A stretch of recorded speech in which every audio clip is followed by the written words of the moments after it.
saludarle en este jueves, ya casi finalizando la semana, y nosotros con mucho gusto queremos compartir la información más destacada de las últimas horas. Carlos, Lorena, qué gusto saludarlos. ¿Cómo están? Buenos días, compañeros. Es un gusto que se informe con nosotros. Tenemos completa información durante estas horas y bueno, Noticiero 8 se ha preparado siempre para poder estar haciendo investigaciones de temas muy interesantes. Estaremos dándole seguimiento a estos temas, el tema del incendio, por ejemplo, que 2 incendios sucedieron ayer y bueno, estaremos pendientes de poderles dar las recomendaciones también para que usted tome esas precauciones y estamos felices de poderles acompañar en esta hora de información y después de integrarnos nuevamente con más información.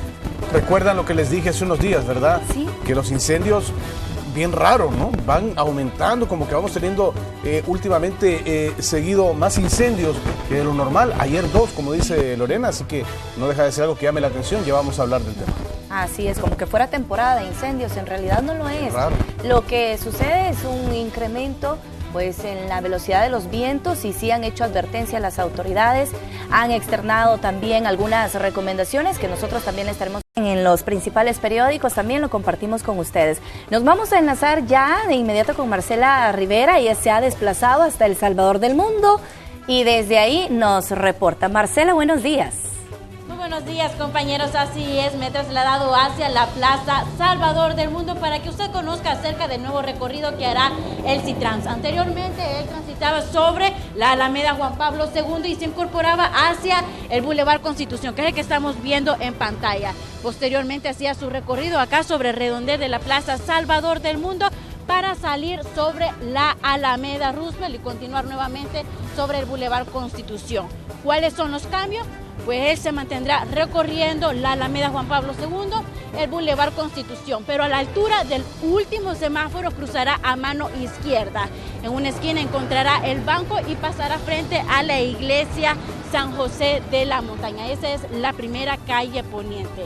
Posteriormente, justamente a la entrada de esta iglesia hay un triángulo y cruzará a mano derecha. Para incorporarse a la 67 Avenida Norte, que es la que estamos viendo en pantalla. Se dirigirá hacia la Alameda Roosevelt y nuevamente se reincorporará al Boulevard Constitución. La parada, no sé si se puede visualizar, pero la parada continuará frente a este banco.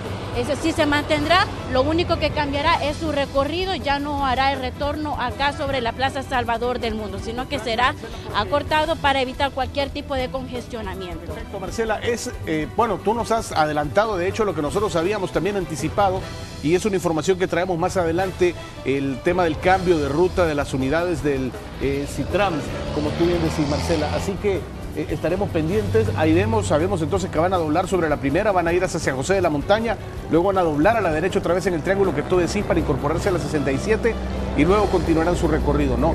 Ese es el nuevo plan. Marcela, sí, muchas claro gracias. Que sí. De hecho ya lo estamos viendo ahí el recorrido. ¿No? Sí, y estamos viendo ahorita en la parada de buses. La parada de buses se mantiene frente al banco. Lo único que cambia es el recorrido acá sobre el redondel de la Plaza Salvador del Mundo. Marcela, no amanece todavía, ¿no? Digo, no termina de salir el sol del todo. ¿Cómo está el tema del tráfico a esta hora para los amigos que están a punto de salir de sus hogares y pasar por Salvador del Mundo? Ok, claro que sí. Bueno, vamos a hacer un pequeño paneo para que ustedes vean cómo está el tráfico vehicular sobre la Alameda Roosevelt. Hay un poco de carga vehicular, estamos viendo acá ya varias personas que están transitando y se están dirigiendo hacia las paradas de buses para luego ir a sus trabajos, a sus escuelas o a otros destinos, ¿no?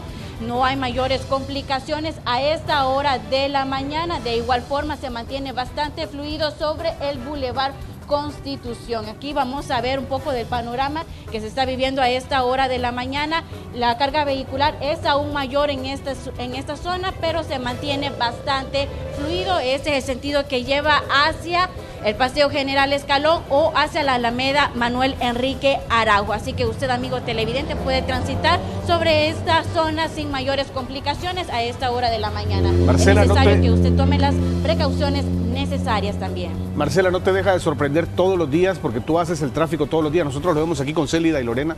¿No te deja de sorprender el ver cómo los salvadoreños desde tan temprano ya andamos arriba dando vueltas, trabajando y Faltan 10 para las rebuscándonos. 6 todavía, está muy temprano, de hecho no termina de amanecer, está oscuro y bueno, mucha gente, vemos bastante carga vehicular. Bastante actividad. Sí, claro que sí, como a eso de las 5, incluso como a las 4:40 ya comienza la carga vehicular en las diferentes arterias de San Salvador, y en cierta parte es mejor porque con esto se evita el tráfico y que las personas ya vayan más tranquilos hacia sus lugares de destino, de trabajo o de estudio, ¿no?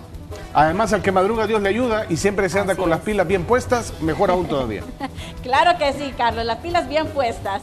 Bueno, un gusto, Marcela, gracias. Nos vamos a quedar ahí con imágenes del amanecer. Veíamos cómo comienza a verse el sol. Bueno, el sol quiere comenzar a salir, pero las nubes y el cielo pintándose de ese color que ya nos tiene acostumbrado cuando comienza el amanecer. Nosotros con eso vamos a hacer una pausa, de hecho, compañeras. Así es, fíjate, Carlos, que será más adelante que nosotros logremos ver los efectos de esta modificación en el CITRAMS, porque parte de los propósitos es justamente eso, descongestionar el área de la zona de Salvador del Mundo, que es donde llegaban pues las unidades. Vamos a ver si con esta modificación pequeña que se ha hecho en el CITRAMS, esto cambia. Con estas imágenes, mire qué bello el amanecer.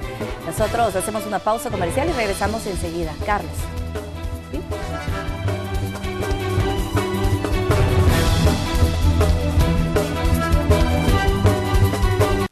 Y siempre en horas de la noche del miércoles, una persona armada atacó a tiros a un grupo de personas, de las cuales ninguna resultó lesionada. Este hecho se registró en la colonia Mateo, ubicada sobre la 59 Avenida Sur, a una cuadra del Árbol de La Paz. Tras este ataque, la policía llegó a la zona para trabajar en la recolección de evidencias. Por este hecho violento no se reportan capturas. Inicialmente se mencionaba que se trataba de un asalto a una farmacia en el lugar, pero esta versión fue desmentida por la policía. La versión que supuestamente se puede presumir es que venía una persona con arma de fuego. Venía bastante gente, se supone, ¿va? Entonces, pero no se sabe contra quién fue el ataque, porque sí, si tú ves, hay varios impactos de bala, incluso a un vehículo le cayeron varios disparos de arma de fuego. ¿No hubo lesionados? No, gracias a Dios no hubo lesionados. ¿Ni capturas? No, ni capturas. O sea, el enfrentamiento no fue tampoco con la policía, no hubo... No con la policía. Se descarta, porque también se manejaba que era como un robo a la farmacia, ¿no? No, pero eso se descarta, no era robo. Porque si tú ves los disparos están de allá hacia acá, ¿qué tipo de arma? Sobre la acera, ¿no? Es una 9 milímetros por el... Bueno, toda esta situación ha obligado, compañeras, a mantener a la policía muy activa en el tema de redadas, ¿no? De ir a buscar dónde se encuentran todas estas personas. Y precisamente ya nosotros le presentamos parte de las imágenes de lo que ocurrió esta madrugada, un operativo que realizó la Policía Nacional Civil, en el cual pues se realizó en diferentes puntos con el propósito de detener a sujetos que están implicados, especialmente en el delito de extorsión. Hubo resultado y varios sujetos resultaron capturados.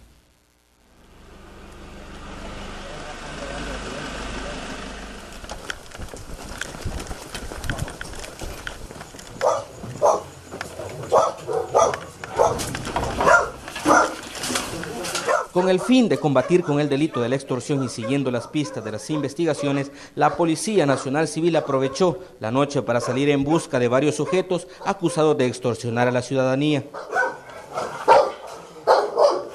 Bueno, estos sujetos se mueven en todo San Salvador, principalmente en los lugares donde ellos conocen bien, ¿verdad? O tienen, digamos, control. ¿Cuántas viviendas allanaron? Fueron allanadas 6 viviendas.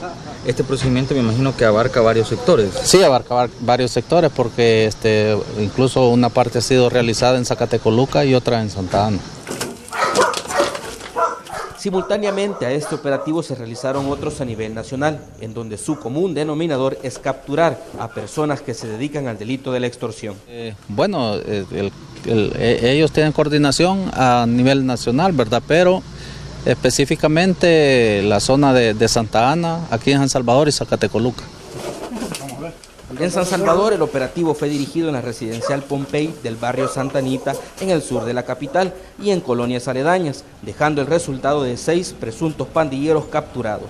por lo que la corporación policial hace un llamado a la población a denunciar cualquier tipo de extorsión. Con imágenes de Carlos Cabrera, este es un reporte de Víctor Mengíbar. Muchas gracias, Víctor. Hace unos cuantos minutos hablábamos de la fiesta que se está viviendo en Pasaquina, en el departamento de La Unión, pero no todo es celebración y alegría. Un doble homicidio se ha reportado en este departamento. Nuestra cadena aliada TVO tiene el informe para nosotros. 2 personas fueron asesinadas con un arma de fuego identificadas por las autoridades como José Alfonso Guevara, de 24 años de edad, y Cecilia del Carmen Guevara, de 25. Estas personas eran residentes en Cantón Caraón de jurisdicción de San Alejo. La información que se maneja pues así es bien mínima. El lugar es un lugar desolado, no hay vecinos inmediatos que informen más sobre lo que ha sucedido. La investigación ya está en marcha y pues los 2 han fallecido a causa de disparos por arma de fuego. Los cuerpos fueron encontrados en una zona desolada del cantón Santa Lucía del municipio de Bolívar. Por las evidencias que se han encontrado y la aplicación del criterio evidencial del mismo, se sostiene de que sí fueron asesinadas aquí en el lugar. ¿Cuántas lesiones tenían? 2 cada uno de ellos, en la cabeza. Por su parte, las autoridades continúan con las investigaciones de este doble homicidio.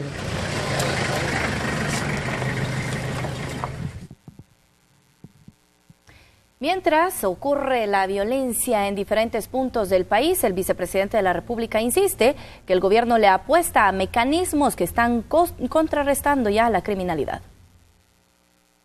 Más de 400 homicidios registrados en los primeros 19 días de 2016 y un promedio diario que supera los 22 son cifras que alertan sobre la situación de violencia que atraviesa el país y que tiene preocupada a la comunidad internacional. Pero, ¿qué dice el gobierno sobre lo que está ocurriendo? Las 2 variantes que más queremos golpear y vamos a seguir golpeando es la estructura del crimen y la extorsión. Y ahí, en la estructura del crimen, concentrarse de manera más dirigida en debilitar toda la estructura de los cabecillas. Para contrarrestar la criminalidad en el país, el gobierno le ha apostado a diferentes mecanismos de trabajo como la policía comunitaria, el batallón de reacción inmediata y el plan El Salvador Seguro. Pero para financiar todo esto se necesitan fondos que por ahora están obteniendo del impuesto a los servicios de telefonía. Como está iniciando, entre el mes de diciembre, enero y febrero vamos a tener ya un promedio de cuánto será el monto promedio mensual que se puede recoger por esta aportación. Pero no solo la situación de criminalidad está en la agenda de los gobernantes, sino también otros temas, como por ejemplo la resolución de la Corte Suprema de Justicia para que se entreguen informes sobre los viajes realizados por el expresidente Mauricio Funes. El vicepresidente ha dejado entrever la posición a asumir. Es una resolución de la sala que hay que cumplirla, hay un plazo y de acuerdo al estudio que se le haga, inmediatamente vamos a tratar de responder en esos plazos. La Corte le ha dado a la presidencia un plazo de 10 días para que entregue la documentación que había sido declarada en reserva y que incluso no fue obtenida a través del Instituto de Acceso a la Información. Con imágenes de Juan Castellanos, este es un informe de Marcela Rivera. 3 presuntos delincuentes fallecieron durante un enfrentamiento policial en las cercanías de un centro educativo de San Salvador. La sirena de una patrulla policial alertó a los sujetos del vehículo, placas particulares 176-460, que estaban siendo perseguidos. La velocidad a la que circulaban aumentó y de inmediato se inició una persecución. Reportó la movilización de un vehículo, un Nissan color blanco, que tenía reporte de robo del día de ayer, por anoche, por cierto, en la colonia Libertad.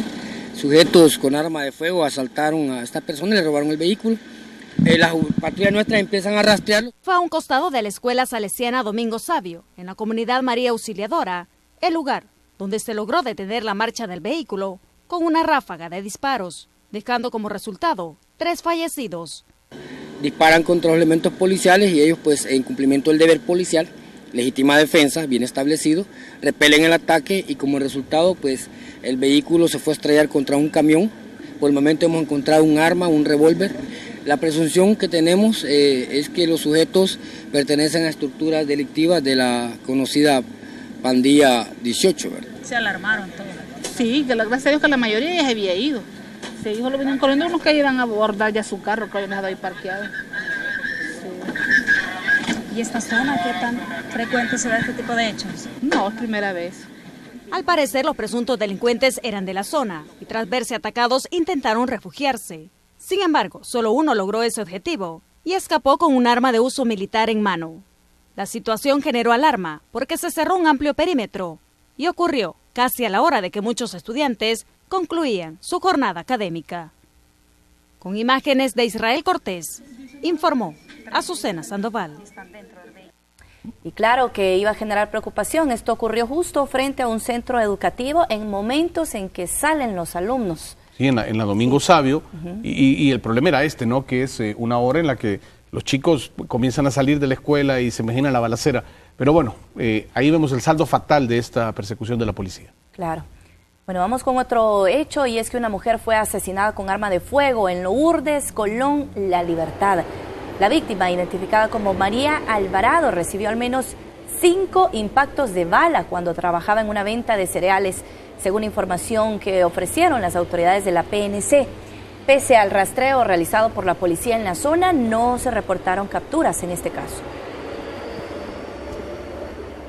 Y en otro tema, la embajadora Mari Carmen Aponte defendió la decisión de un cuerpo de paz estadounidense de retirarse del país a causa de la violencia. Son los últimos días de trabajo para la actual embajadora de los Estados Unidos en El Salvador, Mari Carmen Aponte, diplomática que ha seguido de cerca los temas de coyuntura en el país desde su llegada en el año 2010. Esta vez habló del retiro de los cuerpos de paz, organización humanitaria norteamericana dedicada a actividades de carácter social, que decidió irse por la creciente violencia. Hizo una decisión basada en la situación de seguridad que hay en el país y decidió suspender el programa temporariamente. En un futuro se va a volver a evaluar la situación y si la situación mejora, los cuerpos de paz volverán. En la agenda de la embajadora Aponte también hay otros temas como por ejemplo las deportaciones de centroamericanos que ha puesto en marcha su país. Ella dice que todo se hace apegado a la ley y respetando los derechos humanos. El gobierno de los Estados Unidos tiene un compromiso muy profundo con los derechos humanos. A la vez, tenemos también el compromiso muy profundo de cumplir con las leyes y enforzar las leyes de acuerdo cuando sea necesario. La diplomática asegura que aún no tiene fecha para su retiro de El Salvador. Ella será relevada por Jane Elizabeth Maynes para asumir el mismo rol. Mientras tanto, incluye en su agenda actos de reconocimiento a su labor. Gracias, señora embajadora. Por ejemplo, la alcaldía de Sonsonate le entregó el Censontlat de Oro por su labor de carácter humanitario. Con imágenes de Roberto Martínez, esto es un reporte de Néstor Hernández.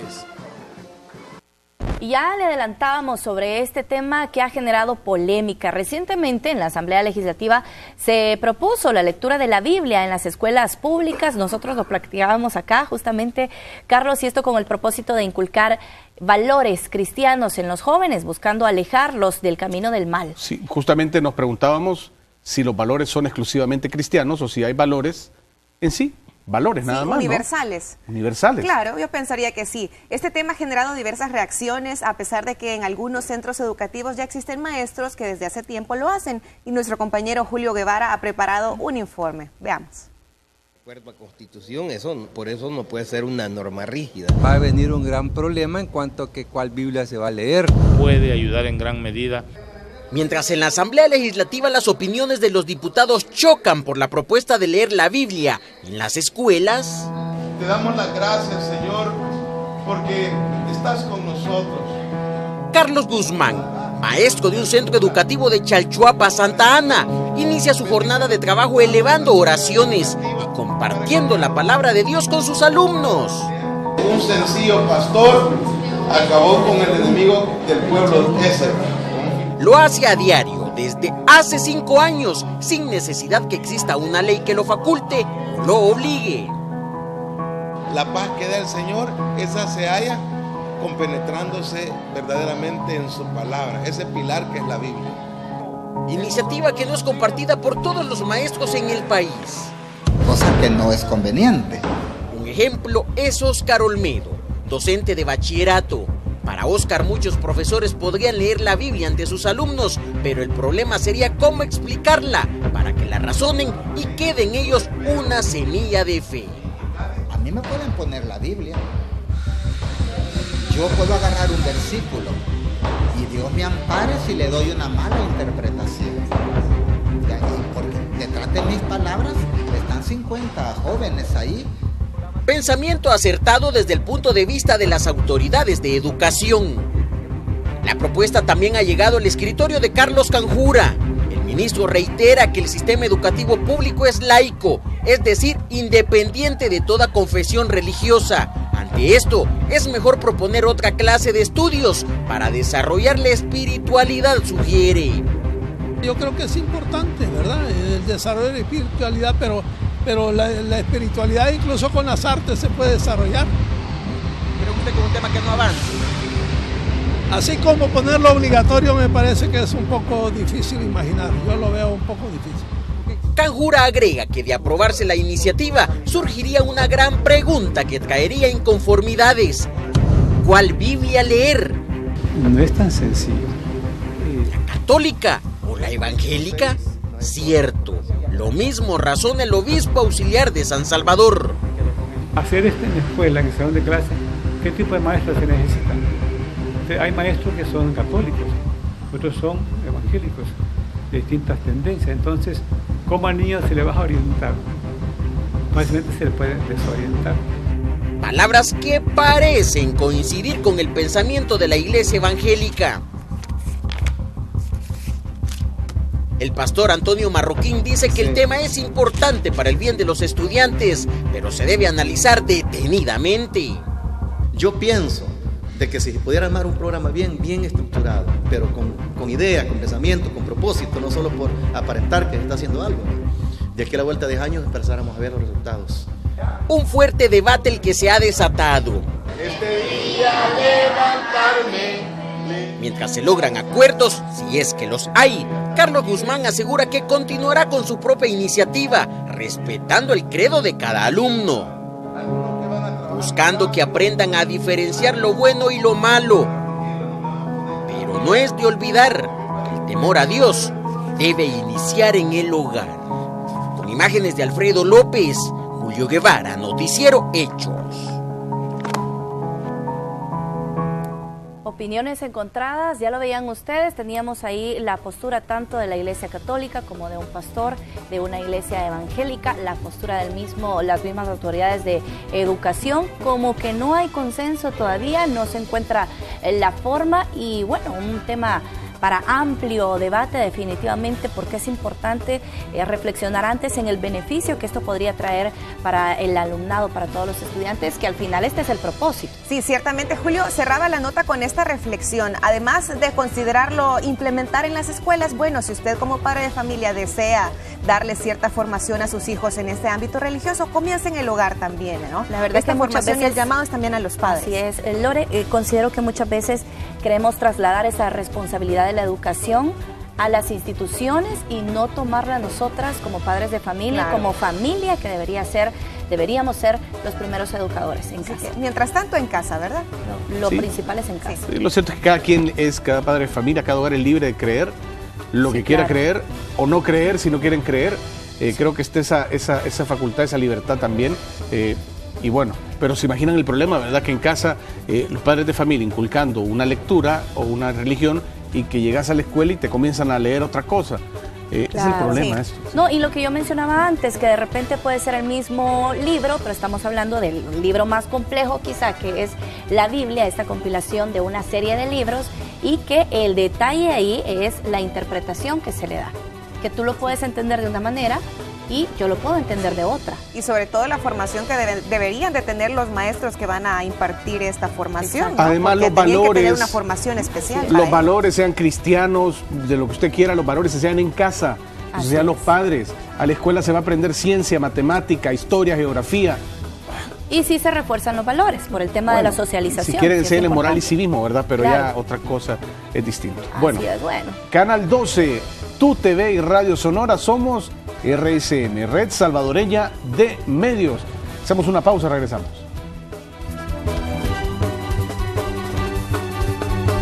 Justamente platicábamos, ya que estábamos hablando del tráfico, de los accidentes y las estadísticas y las cifras que se van manejando.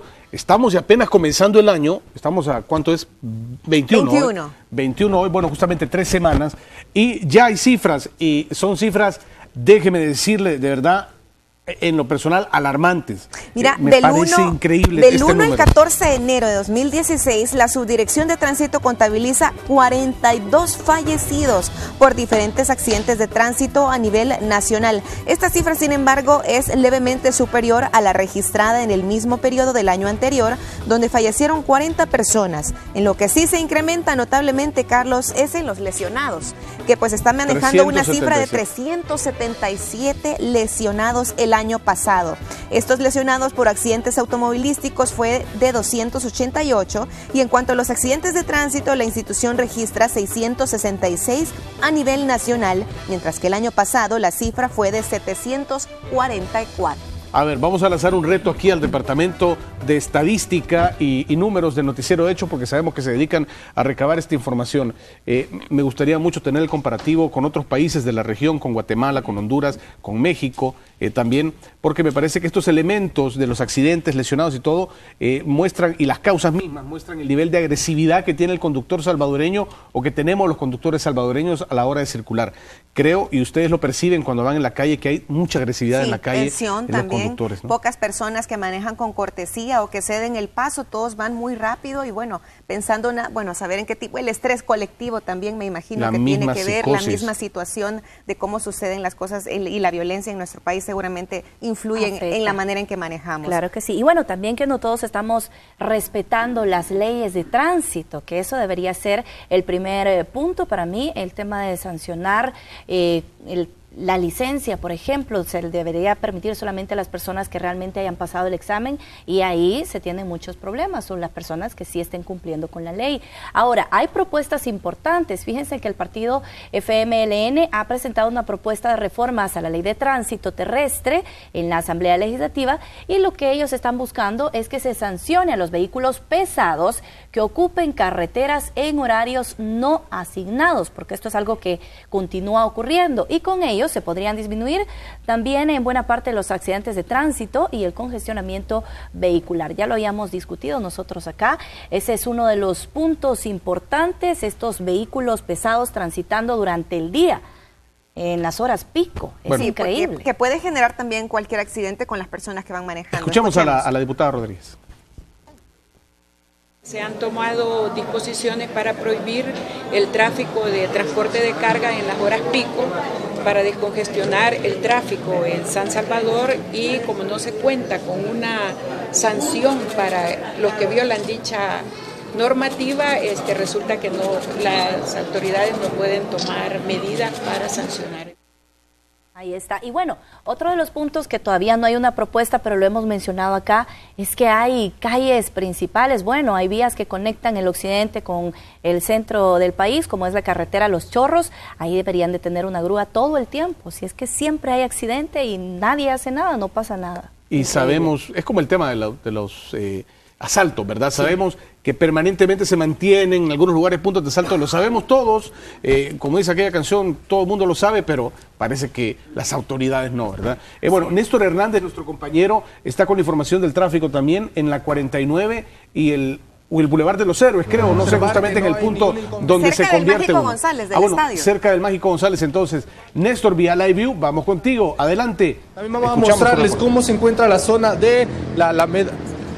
Buenos días, compañeros, así es, seguimos dando el reporte del tráfico vehicular. Están viendo en este momento cómo se encuentra la zona de la Alameda Roosevelt. Se ve bastante libre a esta hora, a pesar que hay bastante carga vehicular, pero como no hay incidentes, no hay accidentes a esta hora, así que no hay también ningún vehículo varado, está todo tranquilo, se puede observar.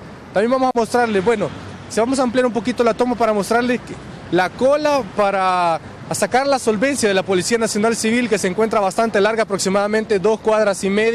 Está bastante larga para las personas que van a venir a hacer esto, así que hágalo con tiempo si usted va a venir por acá. Ese es el reporte del tráfico vehicular, compañeros.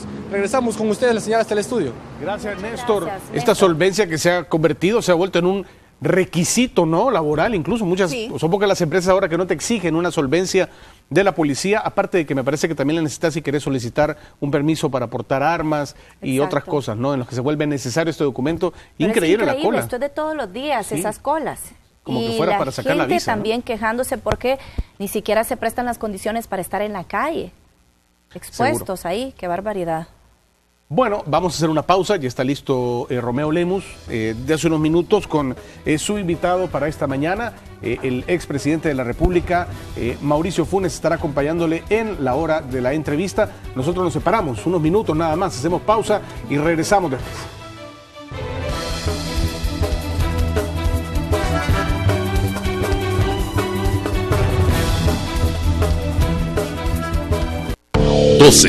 Más Tu TV más 104.5 igual a Somos RSM, Red Salvadoreña de Medios.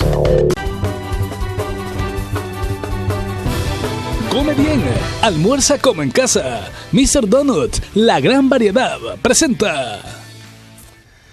Me da gusto saludarles, bienvenidos, gracias por estar con nosotros en este jueves. El expresidente de la República, Mauricio Funes, nos acompaña esta mañana.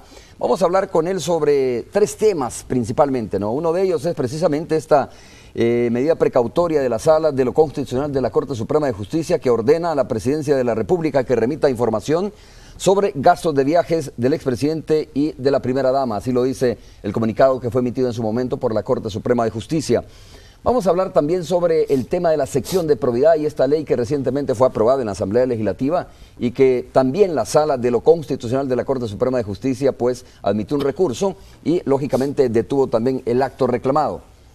Un tema que también no podemos dejar pasar de lado es el famoso ROS que salió a luz lógicamente durante la administración del expresidente Mauricio Funes y que luego pues se dijo, ¿no? Finalmente en este juicio que se sigue contra el expresidente Flores, se dijo que no había ningún documento en la Fiscalía General de la República. Sabemos que el mismo expresidente Funes, de alguna manera, pues certificó la existencia de ese documento y por lo tanto no fue adherido al juicio que se sigue contra el expresidente Flores. Bienvenido, Mauricio, muchas gracias por estar con nosotros. Un gusto tenerte aquí en los estudios. Muchas gracias a ti, Romeo, y agradezco la invitación y estoy a tu entera disposición para atender tus preguntas. Un saludo a los televidentes de Canal 12. A ver, tenemos este comunicado, leo textualmente un párrafo de este comunicado para poner en contexto la entrevista de esta mañana. Dice: Sala ordena a Presidencia de la República que remita información sobre gastos de viajes de expresidente y primera dama en resolución firmada precisamente el día de ayer. Dice que esto creo que fue tipo martes. La Sala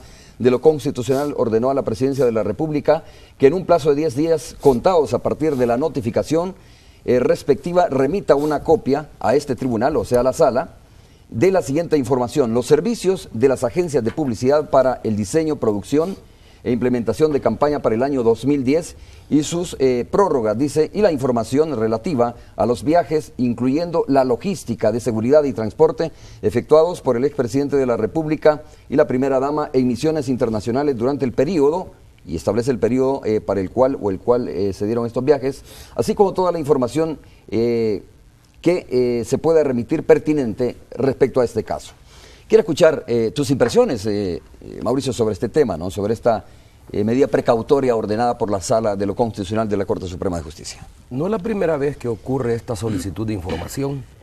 De hecho, en el 2013, Funes solicitó a Casa Presidencial y el oficial de información le dijo que, por acuerdo de la Secretaría Privada, esa información solicitada que tenía que ver con gastos de viajes realizados por el presidente de la República y la ex primera dama, estamos hablando de viajes oficiales, o sea que hay viajes que se participan en misión internacional y que son costeados con fondos públicos. Aquí hay una confusión porque hay algunos que han insistido en que se revelen todos los viajes que yo pude haber realizado.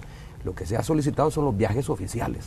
Y los viajes oficiales son aquellos viajes que en misión oficial el presidente de la República y la primera dama de ese entonces realizamos. Pero también se solicitaron los gastos de publicidad y los gastos en que incurrió el Estado para atender a misiones internacionales. Se declararon en reserva 4 años los viajes oficiales del presidente y de la primera dama de ese entonces, 7 años para los gastos en publicidad y no sé cuántos años los otros gastos relacionados a la atención a misiones internacionales que visitaban al país. Eso fue confirmado luego, en el 2013 mismo, por el Instituto de Acceso a la Información Pública.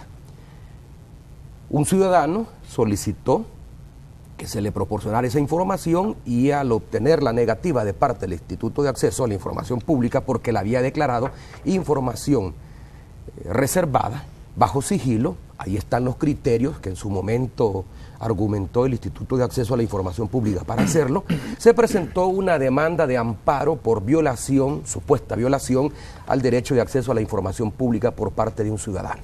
En diciembre del año pasado, la Corte, la Sala, admite esa demanda de amparo y emite una medida cautelar que la Presidencia de la República no cumple en su momento.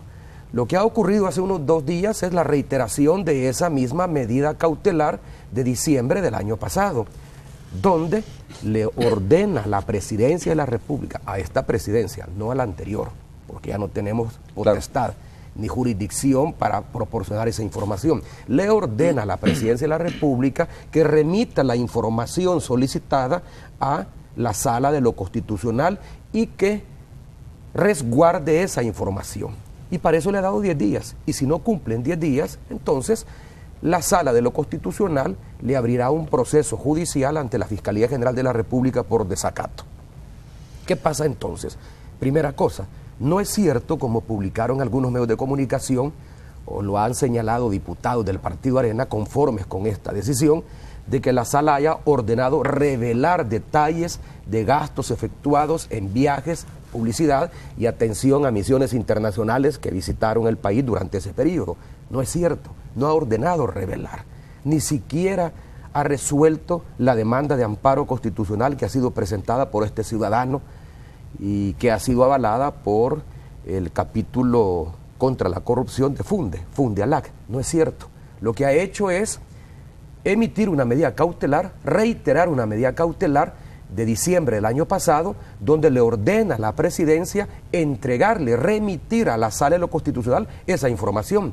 Pero no se ha ordenado hacerla pública. ¿Pero esto podría allanar el camino para que se hagan públicas esas informaciones o esos datos? Eso no lo sabemos, eso será decisión de la Sala. Se sabe un tanto como el caso también del recurso de inconstitucionalidad presentado por el grupo gestor contra la ley de propiedad, que fue sancionada por el presidente de la República el 23 de diciembre del año pasado, donde admite el recurso, pero aún no ha decidido la constitucionalidad o inconstitucionalidad de la ley. Y como medida cautelar, ordena la entrada o la suspensión de la entrada en vigencia de la ley y habilita la ley anterior vigente en 1959, pero no sabemos cuál va a ser la decisión final de la Sala. Lo mismo diría en el caso de los viajes, en el caso de los gastos de publicidad y en el caso de lo invertido para atender misiones internacionales que visitaron al país durante mi periodo presidencial. No sé cuál va a ser la decisión de la Sala y enhorabuena que sea la decisión más apegada a nuestro ordenamiento jurídico constitucional. ¿Teme, presidente, que se develen esos datos? No, yo no temo absolutamente nada. Si es que la razón por la cual la Casa Presidencial en mi gobierno, especialmente el oficial de acceso a la información pública de Casa Presidencial, estableció la reserva en los viajes, no es porque se temiera de que la población conociera o algún sector político en particular conociera los viajes que yo había realizado.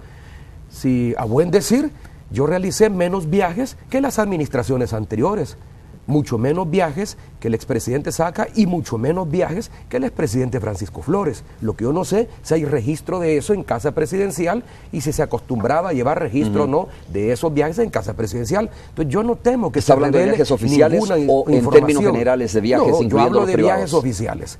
Los viajes de los cuales tiene que dar cuenta un mandatario o cualquier otro funcionario son de viajes oficiales. ¿Por qué no de los privados? Porque esos viajes no se costean con fondos públicos y por lo tanto no hay que rendir cuentas de los mismos. O sea, es como que yo te dijera a ti que rindieras cuenta de los viajes que realizas a título personal. Los que sean financiados por la empresa, probablemente sí le tenés que rendir cuentas a la empresa, pero los que financias a título personal, de tu propio patrimonio personal, no tenés por qué darle cuenta a tu empresa de los gastos que realizás o de las misiones que llevas a cabo. Estamos hablando de un presidente de la República, ¿no? Sí, pero la solicitud así fue. Ahí yo no tengo absolutamente nada que ver. La solicitud expresa que hizo Funde en su primer momento y luego reiteró el ciudadano, que creo que es Herbert Danilo Vega, quien presentó la demanda de amparo constitucional, habla de viajes oficiales o viajes en misiones internacionales realizados por el presidente de la República y la ex primera dama, únicamente. Ahora, yo no temo ninguna revelación de ninguna información porque no se va a encontrar absolutamente nada. De todas maneras, esos gastos han sido auditados por la Corte de Cuentas de la República. Y si la Corte de Cuentas hubiera encontrado algún reparo o alguna observación en los gastos realizados, lo hubiera hecho en su momento y no lo hizo. Contamos con el finiquito adecuado. Es el mismo caso de los gastos en publicidad. Hay razones que llevaron tanto a la Presidencia de la República de entonces como al Instituto de Acceso a la Información Pública a declararlos en reserva. En el caso de los viajes, porque se ponían en riesgo los protocolos de seguridad que son los mismos. Es que cuando viaja un presidente de la República, y valga la aclaración porque tú dijiste estamos hablando del presidente de la República, justamente porque estamos hablando del presidente de la República y no estamos hablando del titular de una autónoma o de algún ministro o de algún alcalde o de algún diputado, los protocolos de seguridad son completamente diferentes. Un viaje a los Estados Unidos, por ejemplo, implica una coordinación de logística de seguridad entre el Estado Mayor Presidencial de El Salvador con el Servicio Secreto de los Estados Unidos. Los presidentes ni siquiera pasamos por aduana, ni siquiera hacemos migración. Inmediatamente nos bajamos del avión y vamos custodiados por el Servicio Secreto de los Estados Unidos. Entiendo que no se está pidiendo el itinerario del viaje, sino más bien los costos del viaje, ¿no? Que es una cosa distinta. Se está pidiendo todo, se está pidiendo todo. No se está pidiendo únicamente los costos, no se está pidiendo eso. Si de todas maneras eso lo puede encontrar en el portal de información de Casa Presidencial. No se está pidiendo los costos, se está pidiendo la logística. Y la logística implica la seguridad. Si solo fueran los gastos, yo no le veo ningún problema revelarlo. Si es que no hay necesidad, basta con que Casa Presidencial diga cuántos viajes realizó el presidente en misiones oficiales. 89, 90. ¿A dónde fueron? A tales y tales lugares. Y se hace un cálculo aproximado de lo que puede costar un viaje y se tiene una idea del monto invertido. Yo no le veo ningún problema. El punto es que se está pidiendo también la logística de seguridad y los protocolos de seguridad son los mismos que rigen a los viajes actuales del presidente de la República. Eso es lo que se pidió reserva y no una reserva permanente por unos años, mientras se modifican los protocolos de seguridad, mientras se elaboran otros protocolos de seguridad. Y en el caso de la publicidad entiendo que el argumento que se esgrimió es que se afectaba la competencia y podía darse colusión de precios al saber las condiciones en las cuales había sido contratada la publicidad. Ahora, ¿quién manejaba la publicidad, presidente, durante su administración? Diferentes instituciones. En el caso de la Presidencia de la República, la Secretaría de Comunicaciones. ¿Qué papel jugó Polistepeque, por ejemplo? Ya lo sabe todo mundo. Fue la agencia contratada, luego de un estudio que se hizo en las diferentes agencias, y resultó ser la que llenaba los atributos que se requerían para el tipo de propaganda gubernamental o publicidad gubernamental que se iba a lanzar durante mi periodo presidencial. Es que la publicidad gubernamental no tiene las características de la propaganda comercial. En la propaganda comercial se vende un producto, en la publicidad gubernamental se da a conocer un servicio o un éxito de una gestión pública y por lo tanto la naturaleza del mensaje es completamente diferente a la venta de hamburguesas o a la venta de servicios telefónicos. Entonces son dos cosas completamente diferentes y por lo tanto se requería una agencia que tuviera la experticia necesaria. Con esa agencia no tengo absolutamente nada que ver. Se ha dicho que es la agencia de mi amigo. Es que no se trata de que es la agencia de mi amigo, se trata de que es la agencia de publicidad que puso quien condujo la campaña presidencial cuando yo fui candidato a la presidencia de la República y por lo tanto eso le había permitido una acumulación de conocimiento y la experticia necesaria para producir la propaganda del gobierno. Esto de todas maneras fue por año y medio. ¿Esto no significaba una ventaja para esta agencia de publicidad? No, el hecho de que hubiese estado como, digamos, dirigiendo su campaña presidencial. O sea, al final se le pagó lo mismo que pudo haber cobrado cualquier otra productora o cualquier otra agencia gubernamental. Sino eso mismo hicieron los gobiernos anteriores, pues. Durante el gobierno Cristiani, la agencia de Mauricio Sandoval fue la agencia contratada por el gobierno. Claro, pero eso no significa que haya sido bueno, ¿no? yo no estoy diciendo... Yo no estoy diciendo si esto está reñido o no está reñido con la ética. A nuestro juicio no. Y eso lo hablé con el entonces presidente de la Asociación de Agencias de Publicidad, que llegó a visitarme, y yo le planteé con toda franqueza las razones que, de acuerdo a los funcionarios responsables de eso, porque te quiero decir, el presidente de la República no es el responsable de la publicidad. Yo no fui elegido presidente de la República para hacer publicidad de mi gobierno. Yo fui elegido presidente de la República para comandar la gestión pública y cumplir el programa de gobierno que ofrecí durante la campaña. Para eso hay responsables. Ahí había una unidad responsable de la propaganda o la publicidad gubernamental, que era la Secretaría de Comunicaciones, y en cada ministerio o en cada autónoma la dirección de comunicaciones respectiva. Por ejemplo, te pongo el caso, el debate que ahora se ha dado en torno a la contratación de una agencia de publicidad vinculada al hermano del alcalde capitalino, Nayib Bukele, que contrató un servicio de casi 20 millones o más con el MITUR, el Ministerio de Turismo. Eso no es responsabilidad de la Presidencia de la República. Cada ministerio, cada institución autónoma decide por cuenta propia a qué agencia contratar. Por lo tanto, no fue la única contratada en ese entonces, no fue la única. Lo que pasa es que la mayor parte de contratos los concentró por un tiempo determinado, pero yo no le veo ningún problema de que eso se haga público, de todas maneras eso se debatió públicamente. Presidente, cada contrato que se le entregó a Polistepec, que digo, fue sobre la base de una licitación donde participaron más empresas. No, se decidió, la verdad que no conozco todo el proceso y por lo tanto no te podía responder con propiedad. Para eso está el secretario de Comunicación desde aquel entonces. Pero entiendo que hubo un estudio que llevó a determinar un conjunto de empresas que llenaban los requisitos y luego de esas se escogió finalmente Polistepec. No estoy claro cómo fue el proceso de escogitación de la misma. Por lo que te digo, si es que el presidente de la República no se mete en esos detalles. ¿Tú crees que el presidente de la República tiene idea de cuánto se gasta en un viaje, en una misión internacional, como por ejemplo la que realizamos en Cádiz, que es la que se ha cuestionado de que me acompañaron una buena cantidad de funcionarios? Claro, si es que no solo fuimos a la cumbre iberoamericana en Cádiz, también antes hicimos una parada en Madrid y tuvimos una reunión con empresarios para buscar inversiones. Lo mismo que se hizo en México, que se hizo en Colombia, que se hizo en Brasil, cuando hice una visita como jefe de Estado al entonces presidente Lula, y me acompañaron una buena cantidad de empresarios, incluyendo altos empresarios de reconocidos medios de comunicación, y en ese momento no se cuestionó la cantidad de empresarios que me acompañaron.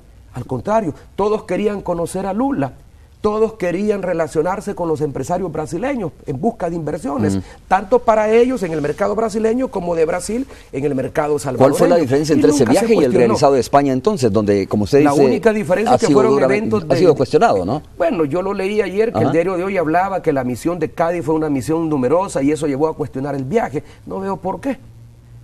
Mi viaje no fue para ir a despedirme como gobernante, ni tampoco fue en búsqueda de placer, ni tampoco fue un viaje en el cual los funcionarios me acompañaron porque no tenía ningún propósito en particular. Fue un viaje en el cual se participó en la cumbre iberoamericana, que tenía una agenda específica.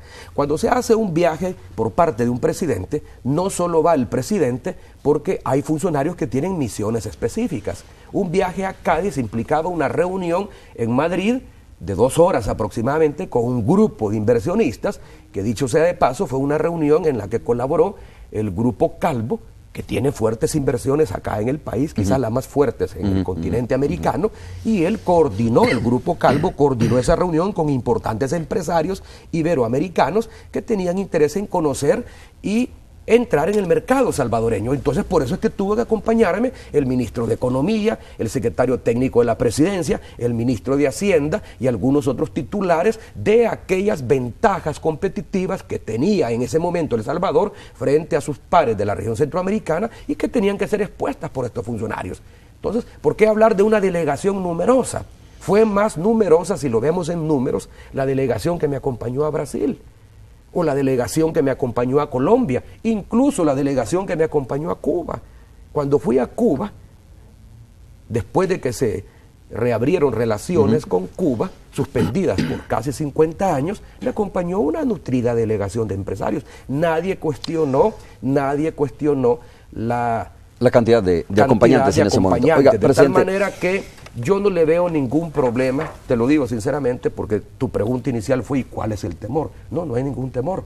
Sencillamente lo que hicimos fue respetar el criterio de quienes nos aconsejaron, en el caso de los viajes, no revelar, porque se estaba solicitando información no solo de gasto, se estaba solicitando información de logística, y la logística implicaba procedimientos de seguridad. Vamos a ver, como son cosas que se han ventilado ya públicamente, ¿no? Por ejemplo, usted recuerda este artículo publicado precisamente por El Faro, los viajes del presidente. De hecho, usted le dio una entrevista al Faro para hablar sobre eso. No tiene nada que ver con lo que se está pidiendo ahora, al contrario, me parece sesgo informativo el querer relacionarlo uno con otro. Ok, pero quiero leerlo para que usted nuevamente dé una explicación sobre este tema. Dice, a ver, lo publica de esta manera: Mauricio Funes realizó más de 80 viajes durante su presidencia, algunos los hizo en aviones privados y con fines turísticos. Dice 80 viajes. De estos 80, dice 40 por lo menos fueron viajes privados, en aviones privados, dice. Eso no es cierto, eso no es cierto. Si es que por eso te estoy diciendo, está citando un artículo que especuló, de 2 periodistas que en ese momento especularon. Yo realicé más de 80 viajes, efectivamente, pero la mayor parte, el 90% de esos viajes fueron viajes de Estado. Si ahí comenzás a sumar los viajes a Naciones Unidas, los viajes a los organismos internacionales cuando se fueron a negociar la contratación de préstamos, léase el Fondo Monetario, Banco Mundial, BID, los viajes que implican en la región las reuniones frecuentes del SICA, los viajes de visitas oficiales por relaciones, la necesidad de fortalecer relaciones bilaterales con determinados jefes de Estado y con determinados países. Los viajes que implican las cumbres iberoamericanas, los viajes que implica la cumbre de las Américas, los viajes que implicaba la cumbre de la Organización de Estados Americanos, en fin, si sumas todos esos viajes, vas a ver que la mayor cantidad de viajes que realiza un mandatario son viajes oficiales. Ahora, es cierto, se realizaron viajes que no eran oficiales, que tenían propósitos turísticos como los que puede realizar cualquier funcionario. No estoy hablando de cualquier ciudadano, cualquier otro funcionario. Y esos viajes se pagan no con fondos públicos y por lo tanto no tienen que estar sometidos al escrutinio. ¿Hubo viajes en aviones privados contratados y pagados por la presidencia o por su persona? Ah, bueno, hubo viajes en vuelos privados contratados por la presidencia de la República, pero en viajes oficiales. Muchas veces, por ejemplo, tuvimos que ir a Guatemala y regresar el mismo día. Yo recuerdo que la primera visita de Estado que yo le hice al entonces presidente Otto Pérez fue un viaje que se realizó justamente el día en que se llevaba a cabo el evento en NADE y yo tenía que inaugurarlo por la tarde. Fue una visita corta. Esa es una visita que se realizó en un vuelo privado, porque no había otra forma de realizarlo. Si nos íbamos en TACA o en Avianca, hoy Avianca por la mañana, solo podíamos regresar después del evento. Entonces hubo viajes donde hubo necesidad de realizar vuelos o de realizarlos contratando vuelos privados. ¿Aviones de quién, presidente? Bueno, eso no lo sé, es que no lo sé. Me parece que estás entrando en un terreno en el cual eso es de dominio de la Secretaría Privada de todo presidente de la República. Si yo no me pongo a decidir ni siquiera cómo viajo, muchas veces esas decisiones las toma el Estado Mayor Presidencial. En el momento en que yo era presidente, en ese momento se toman decisiones por razones de seguridad, por razones de que no coinciden los horarios, porque incluso pueden estar congestionados los vuelos. Cuando uno viaja a Naciones Unidas, por ejemplo, a rendir el informe de la Asamblea, en la Asamblea Ordinaria de Naciones Unidas, que viajamos todos los mandatarios del mundo y una innumerable cantidad de delegaciones de cada país, los viajes se concentran. Muchas veces hay necesidad de contratar aviones privados. No recuerdo si para ir a Naciones Unidas se contrató algún avión privado. Lo más probable es que no. Pero hubo otros donde sí, por los horarios que te establecen, por el tiempo que te ponen.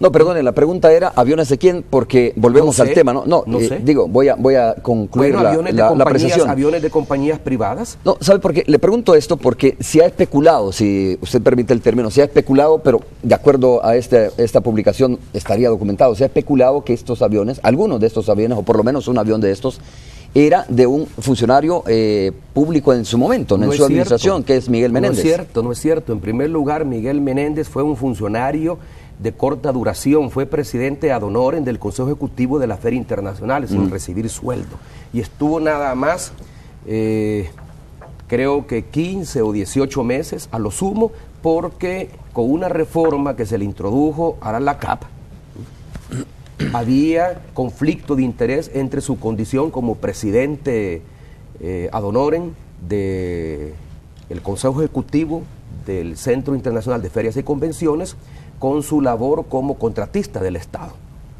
Entonces, dejó de ser funcionario.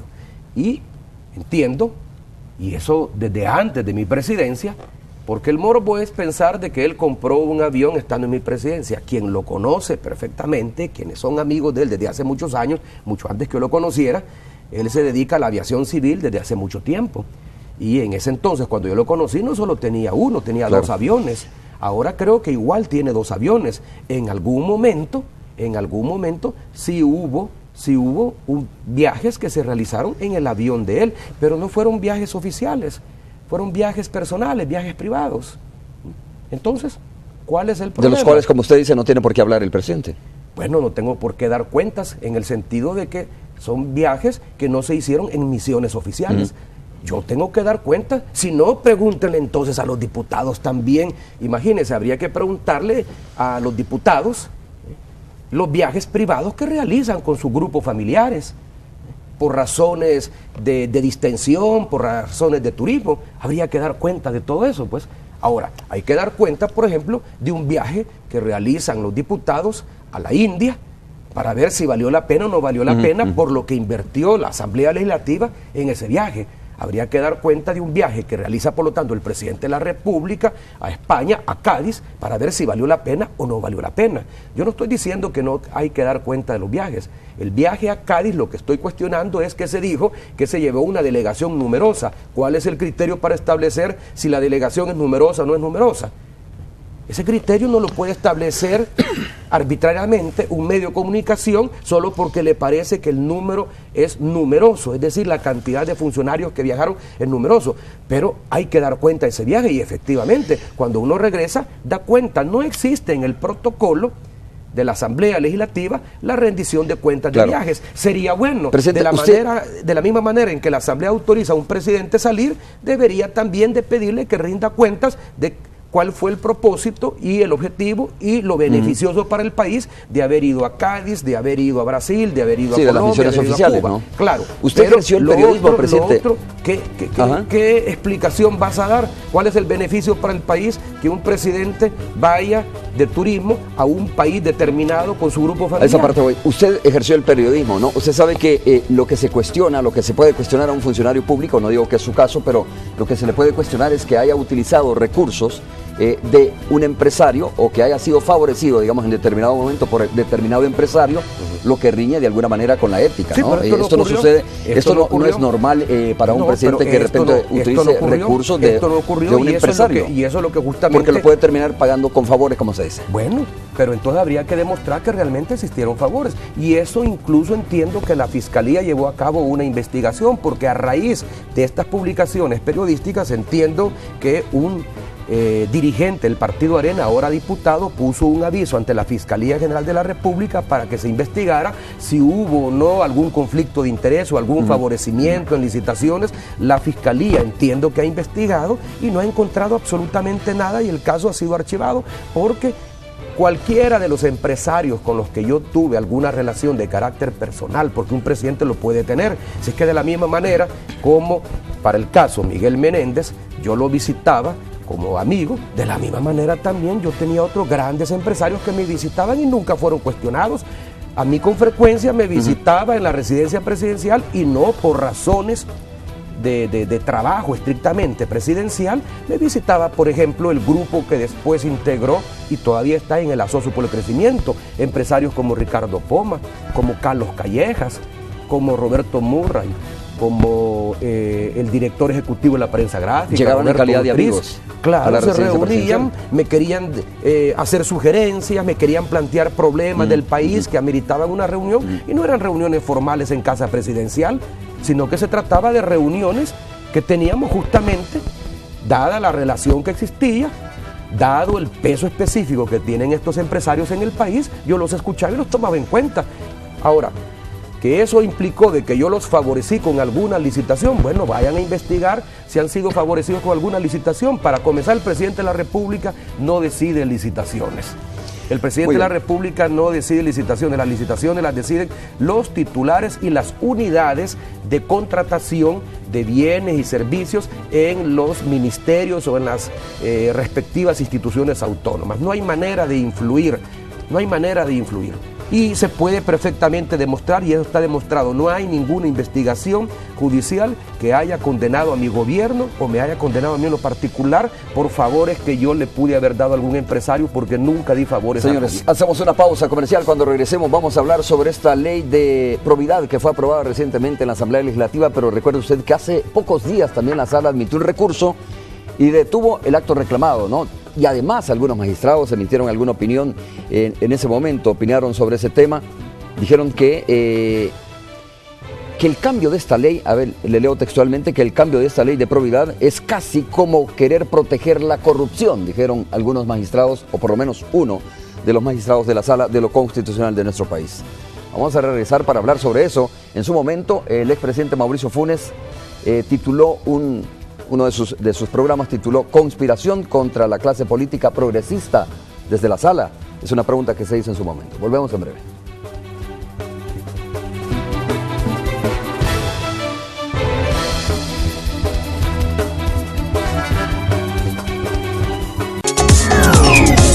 Él no se va con vos.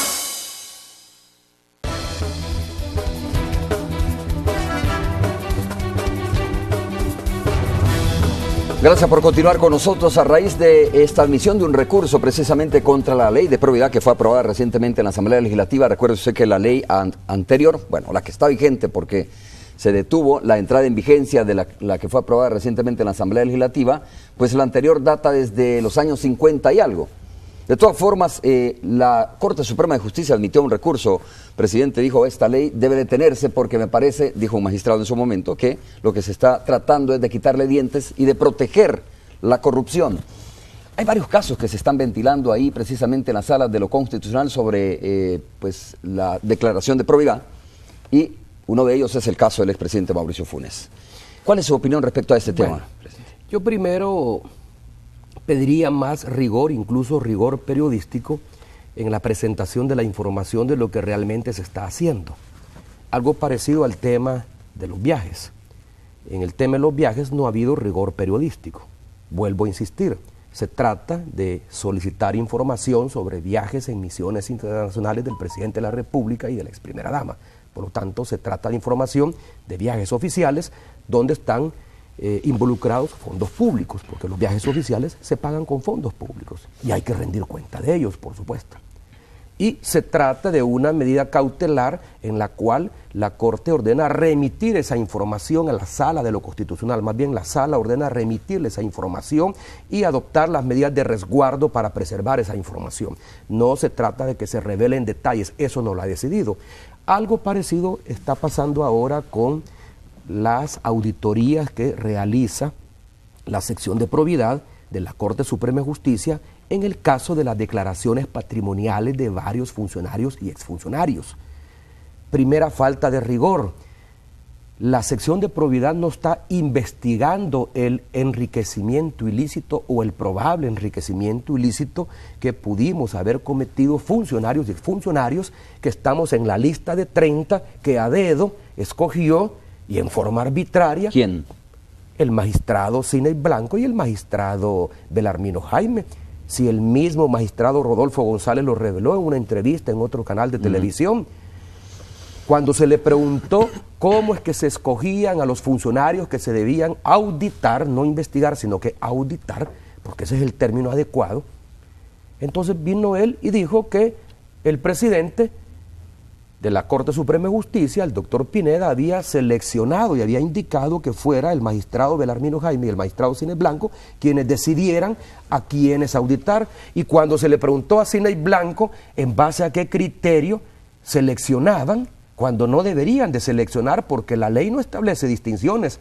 Si revisar la ley de 1959, que aún está vigente porque la Sala restituyó su vigencia cuando emitió la medida cautelar en el recurso de inconstitucionalidad que admitió, ahí la ley no establece ni metodología de auditoría ni tampoco criterio para seleccionar funcionarios. Somos más de 7,000 funcionarios los que deberíamos estar siendo auditados. ¿Por qué Funes saca y por qué no los otros expresidentes?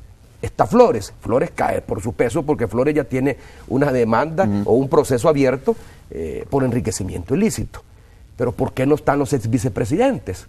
¿Por qué razón está Francisco Merino, Guillermo Gallegos, Jesús Grande, Rigoberto Soto, que dicho sea de paso, participaron en la comisión tanto de Selenel como la que investigó el caso del expresidente Flores con los traslados de las ayudas que entregó Taiwán directamente a su persona? ¿Y por qué no están otros ¿Es una diputados? revancha esto? ¿Es una revancha de la sala? A eso se debe la cita que tú hiciste de un programa que yo tuve de hablar de una conspiración de parte de la Sala de lo Constitucional, porque estos dos magistrados, ¿en base a qué criterio escogieron a los funcionarios que deberíamos de investigar, que se deberían de auditar? Mira una cosa, para que el público televidente tenga conocimiento, las facultades que hoy le fueron restituidas a la sección de probidad, se las quitó la Corte allá por el año 2004, cuando la sección de probidad intentó obtener información bancaria del expresidente Flores, de la ex canciller Mayo Brizuela, del exministro de Economía Miguel Lacayo, del exsecretario técnico y ministro de Hacienda Juan José Dabú, hermano del actual presidente de la ANEP, y otros funcionarios. En ese momento, la Corte Plena le quita las facultades y le dice que la sección de probidad no puede solicitar esa información. Y la sección de probidad se queda prácticamente inerte, sin hacer absolutamente nada, durante todo este tiempo. En el 2014, febrero del 2014, siendo presidente yo todavía de la República, me faltaban algunos meses para entregar el mando presidencial, la Corte Plena le restituye las atribuciones a la sección de probidad para que realice auditorías de las declaraciones patrimoniales de los funcionarios. ¿Y qué hizo?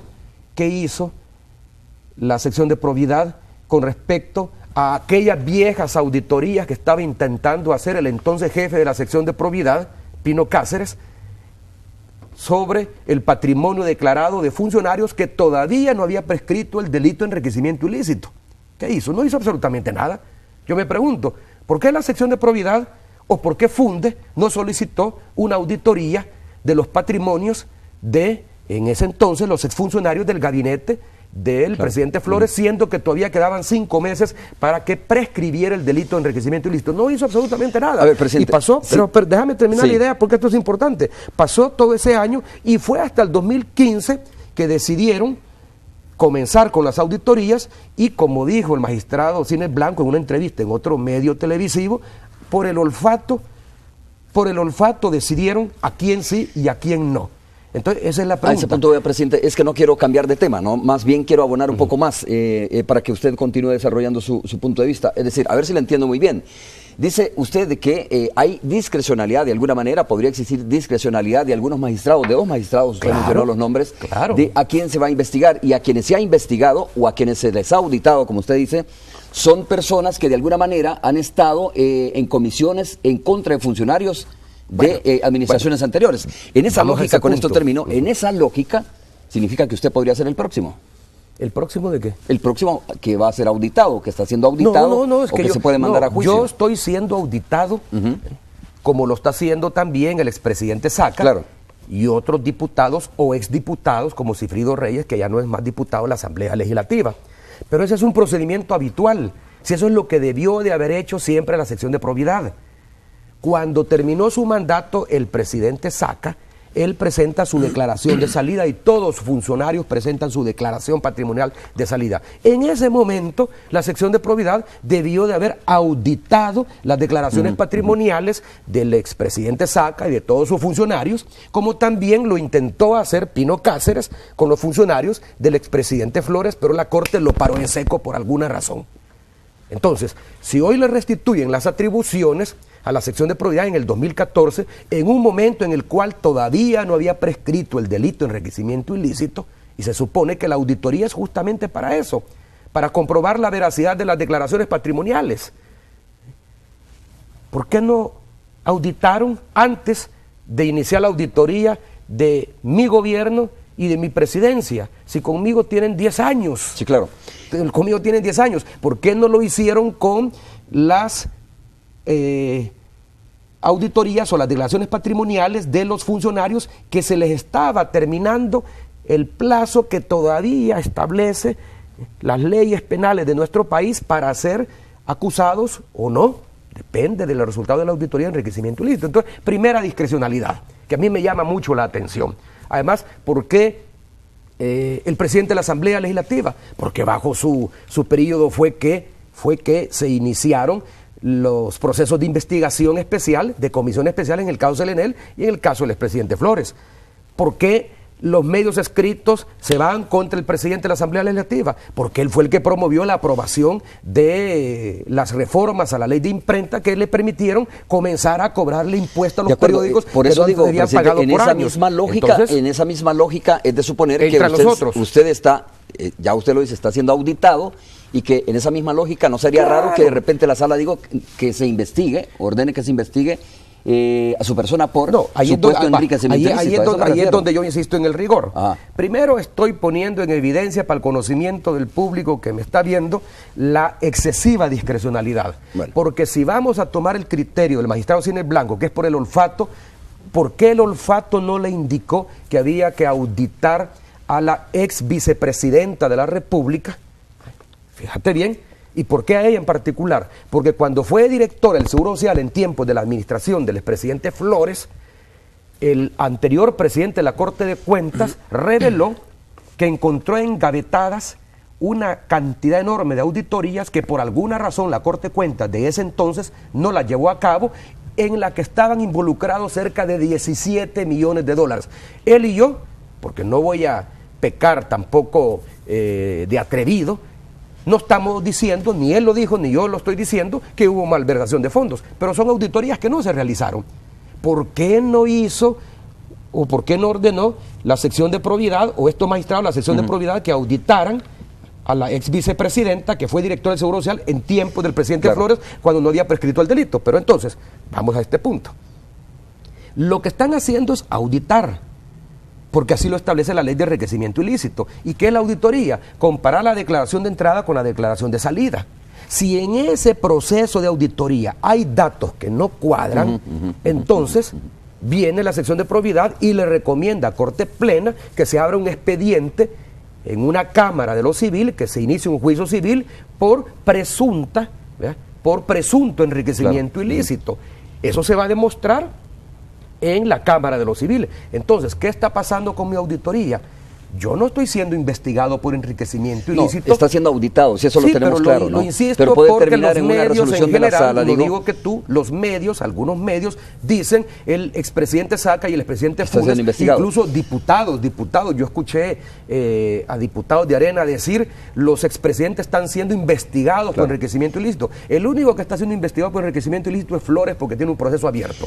Saca y yo no, pero porque la auditoría no ha sido concluida. A ver, yo comprendo muy bien esa parte y creo que muchos lo comprendemos, presidente. Hay una auditoría que se está practicando y se ha practicado a varios funcionarios, ¿no? Sí. Dependiendo del resultado de esa auditoría, como usted bien lo dijo, si la diferencia ahí de se lo va declarado al cierre del ejercicio civil. Exactamente. Así es. Y si es muy grande la diferencia, digamos, del patrimonio de un funcionario público, pues entonces se presume que podría haber indicios de enriquecimiento ilícito. Entonces puede venir, y solo perdón, eso lo quiero terminar, y puede venir el punto. No es que ese vamos, puede venir el punto en donde la sala mande a investigar a esta persona por presuntamente enriquecerse ilícitamente. Ahí insisto, estás haciendo una afirmación que no es correcta, no es así, no es por el monto del patrimonio, por el incremento del patrimonio que se presuma enriquecimiento ilícito. Si no lo puede justificar, porque entonces, no, si no lo puede justificar, ese es el punto, porque mi incremento patrimonial es de $57,000. Comparado con el incremento patrimonial del expresidente Flores, que fue casi $2 millones, o de la ex vicepresidenta en tiempos de Saca, Navilma Escobar, que fue más de $1 millón, no tiene ninguna comparación, pues es poco. No es el monto, porque si no, el expresidente Saca tuvo un incremento patrimonial de 9 o 10 millones de dólares, entonces cualquiera puede decir, entonces este dinero se lo ha robado, y no es así. Si no podés justificar de dónde proviene ese incremento, entonces ahí sí. Y si el aumento es desproporcional, ¿no? Entiendo. No, tampoco. Oiga, le leo no lo dice la ley de la no República dice eso. Dice, la Constitución de la República dice que se presume enriquecimiento ilícito cuando el patrimonio de salida de un funcionario es desproporcional, superior al de entrada. Y no pueda justificar ese patrimonio, a eso me refiero. Ese es el punto, esa es la parte que no se lee y que está desarrollado, ese precepto constitucional está desarrollado en una ley que, aunque obsoleta, porque es del 59, pero por último es la ley que en estos momentos está vigente por decisión de la Sala de lo Constitucional. Ahí dice claramente que es el patrimonio o el incremento patrimonial que no se pueda justificar. Bueno, por ejemplo, en el caso donde ya hay un juicio civil y del cual ya podemos hablar de una investigación por enriquecimiento ilícito que es contra el diputado López Cardosa y contra el director del Seguro Social bajo mi gobierno, el doctor Leonel Flores, ellos tienen un incremento patrimonial producto, en el caso de Leonel Flores, por ejemplo, de depósitos que hizo mensualmente como transferencias bancarias para pagar los gastos de educación de sus hijos, tal como él lo ha explicado. Si él no logra probar que esos depósitos no provenían de otra fuente de ingresos, la sociedad a la que dice pertenecer, o algún préstamo que recibió, o alguna ayuda que recibió, entonces se presume que hay enriquecimiento ilícito, porque entonces ¿de dónde vienen? ¿De dónde vienen? Del patrimonio público, ¿ves? Entonces, eso es lo que hay que demostrar. Presidente, pero no es el monto del incremento, porque si fuera por el monto de incremento, no, claro, inmediatamente una vez se pueda justificar, no hay ningún problema, caerían aquellos funcionarios que tienen un incremento mucho mayor al de otros. Yo creo que la parte está en que se demuestre la legalidad, ¿no? Pero es que yo quiero insistir en un punto que no me has permitido explicarlo. ¿Por qué razón, sobre todo que fue tu pregunta inicial, por qué razón hablé yo de una especie de cacería? ¿Por qué razón hablé de una especie de vendetta a la que se ha prestado, no la Corte Plena? Porque ahí salvo a la mayoría de magistrados, a la que se han prestado algunos magistrados, sobre todo dos de la Sala de lo Constitucional, que son los que seleccionaron a quién auditar y a quién no, y dejaron intencionalmente fuera a algunos exfuncionarios mientras no había prescrito el delito de enriquecimiento ilícito. Ahora que ya prescribió, ¿qué importa que lo investiguen? Claro. Imagínate que se hace una investigación del patrimonio el patrimonio, fíjate, no de enriquecimiento ilícito, del patrimonio de Juan José Dabú o de Miguel Lacayo. Si es que ya prescribió, ya no se puede iniciar ni un juicio por la vía civil ni por la vía penal porque ya prescribió. Queda nada más para los anales de la historia. Entonces, yo me pregunto una cosa, si fue el olfato el que llevó a Cines Blanco y a Belarmino Jaime a escoger a quienes sí y a quienes no, ¿por qué no entró ahí la ex vicepresidenta de la República? Y no es que tenga una obsesión con ella, pero ve el caso particular de ella. El ex presidente de la Corte de Cuentas reveló públicamente que se encontró engavetadas auditorías que no se llevaron a cabo y que implicaban el manejo de cerca de 17 millones de dólares o un poco menos cuando fue director del Seguro Social. No se llevaron a cabo esas auditorías. La sección de probidad pudo haber investigado el patrimonio de ella cuando salió como director del Seguro Social para demostrar si su incremento patrimonial se debió a una causa lícita o no. Y otra cosa, hay un expediente abierto en la Fiscalía General de la República por un aviso que puso mi gobierno por el manejo que se hizo del fideicomiso para la generación de empleo conocido como FECEPE, siendo ella vicepresidenta de la República y siendo también presidenta del CONADEI. ¿Y qué pasa? Y eso no era suficiente elemento para decir, bueno, si la Fiscalía tiene un expediente abierto y está investigando la forma como manejó la señora ex vicepresidenta esta fideicomiso, pues hagamos una auditoría de su patrimonio para que ella demuestre que su incremento patrimonial corresponde a ingresos lícitos y no a algún otro ingreso que hubiera venido del patrimonio público. Y sin embargo no ha hecho esa auditoría, ni la está haciendo en estos momentos, ni está en la lista de los 30 auditados. Entonces a mí no me cabe ninguna duda con los que estamos siendo auditados fuimos seleccionados por un criterio político del cual participaron estos dos magistrados. Afortunadamente, la Corte Plena ya corrigió la plana y ha nombrado una comisión donde hay 3 magistrados más, aparte de Cine Blanco y Belarmino Jaime, que son los que van a decidir a quienes se comienzan a auditar, y entiendo que los criterios que van a establecer son criterios mucho más objetivos para que la selección no sea a dedo. Tenemos que hacer una pausa comercial, la última pausa comercial, nos van a quedar más o menos unos 5 minutos. Quería hablar sobre este tema también del ROS, la Fiscalía General de la República. Es más, el fiscal general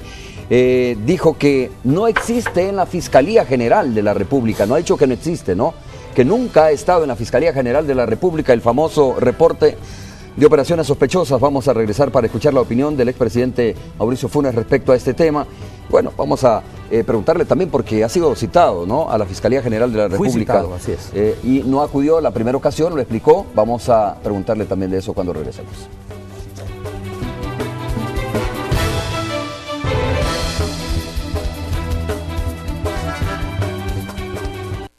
12 más Tu TV más 104.5 igual a.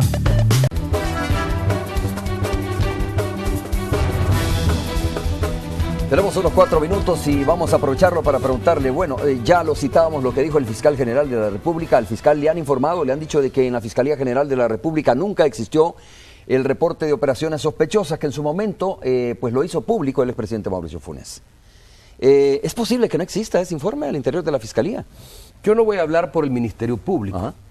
El fiscal actual, como el anterior, y el ex jefe, porque entiendo que ya fue cambiado de la Unidad de Delitos Financieros, alguna razón habrán tenido para decir lo que han dicho con respecto a este documento de inteligencia financiera que elaboró la Red de Crímenes Financieros del Departamento del Tesoro de los Estados Unidos.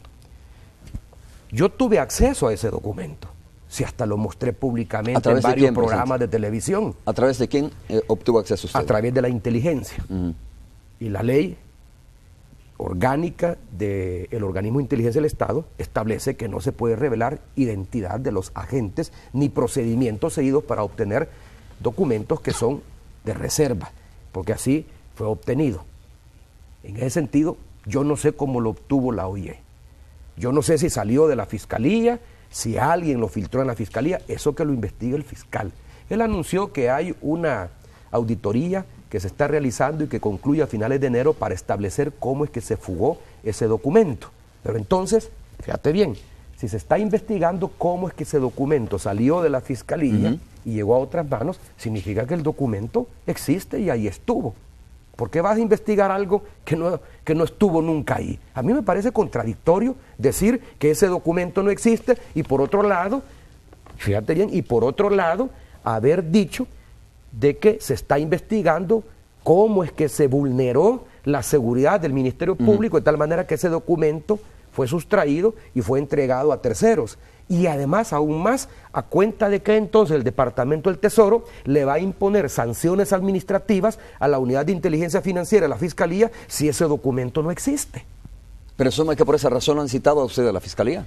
Bueno, aclaro, este fue el segundo citatorio. Yo ya estuve una vez en sede fiscal, en presencia de los querellantes y de la defensa del expresidente Flores. Y ahí lo primero que hizo la Fiscalía fue recordarme una nota que me envió el entonces fiscal general de la República, Luis Martínez, donde me prevenía referirme nuevamente al reporte de operaciones sospechosas, conocido por su inicial español como ROS, incluso si tenía una copia del mismo, destruirla, ya sea que la tuviera en físico o la tuviera en versión digital. Me previnieron, de tal manera que cuando los querellantes me preguntaban sobre el documento, yo tenía que decirles, bueno, acabo de ser prevenido por el Ministerio Público a no referirme al mismo. So pena de ser procesado por desobedecer esa orden de autoridad competente. Entiendo que este segundo citatorio, al que no asistí por razones de salud, no por otra razón, ha de ser para reiterarme la prevención, porque yo figuro entre la lista de los testigos que los querellantes propusieron que fuésemos citados por el juez de instrucción o por los jueces de sentencia cuando decidan a abrir nuevamente el juicio y hacer la audiencia del caso del expresidente Flores. Me imagino que para eso es. No lo sé, estoy especulando, pero con respecto a tu pregunta, ¿existe o no existe ese documento? En mi opinión sí existe. Yo no me lo inventé. Yo no lo fabriqué. A mí, a través del organismo de inteligencia del Estado, me llega una copia del original que en algún momento entró a la Fiscalía General de la República y que fue enviado por FinCEN, que es la red de investigación de crímenes financieros del Departamento del Tesoro. ¿Por qué razón?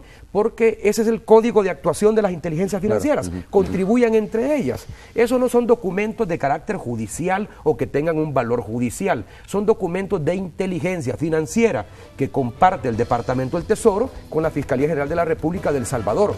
En algún momento ese documento llegó y en ese documento ahí se hablaba de operaciones bancarias realizadas por el expresidente Flores, que llamaron la atención, que encendieron señales rojas. El documento no condena al expresidente Flores, ni lo acusa de algún delito. El documento hace ver, nada más, el documento como reporte que es, hace ver un par de operaciones que realizó el expresidente Flores, según ese documento, en el sistema financiero internacional, que llaman la atención. Ese documento le sirve de insumo a la Fiscalía de nuestro país para abrir un expediente, que fue lo que hizo. ¿Por qué están diciendo que no existe? No lo sé. Bueno, Mauricio, muchas gracias por haber estado con nosotros esta mañana. Muchas gracias por habernos acompañado. Gracias a ti.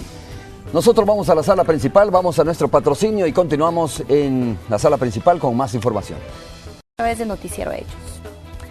Y bueno, también vamos a hablar de lo que iniciábamos nosotros conversando acá, y es que bueno, en los últimos días se ha registrado una serie de incidentes de incendios. Estamos viendo nuevamente estas imágenes que se han registrado precisamente esta semana.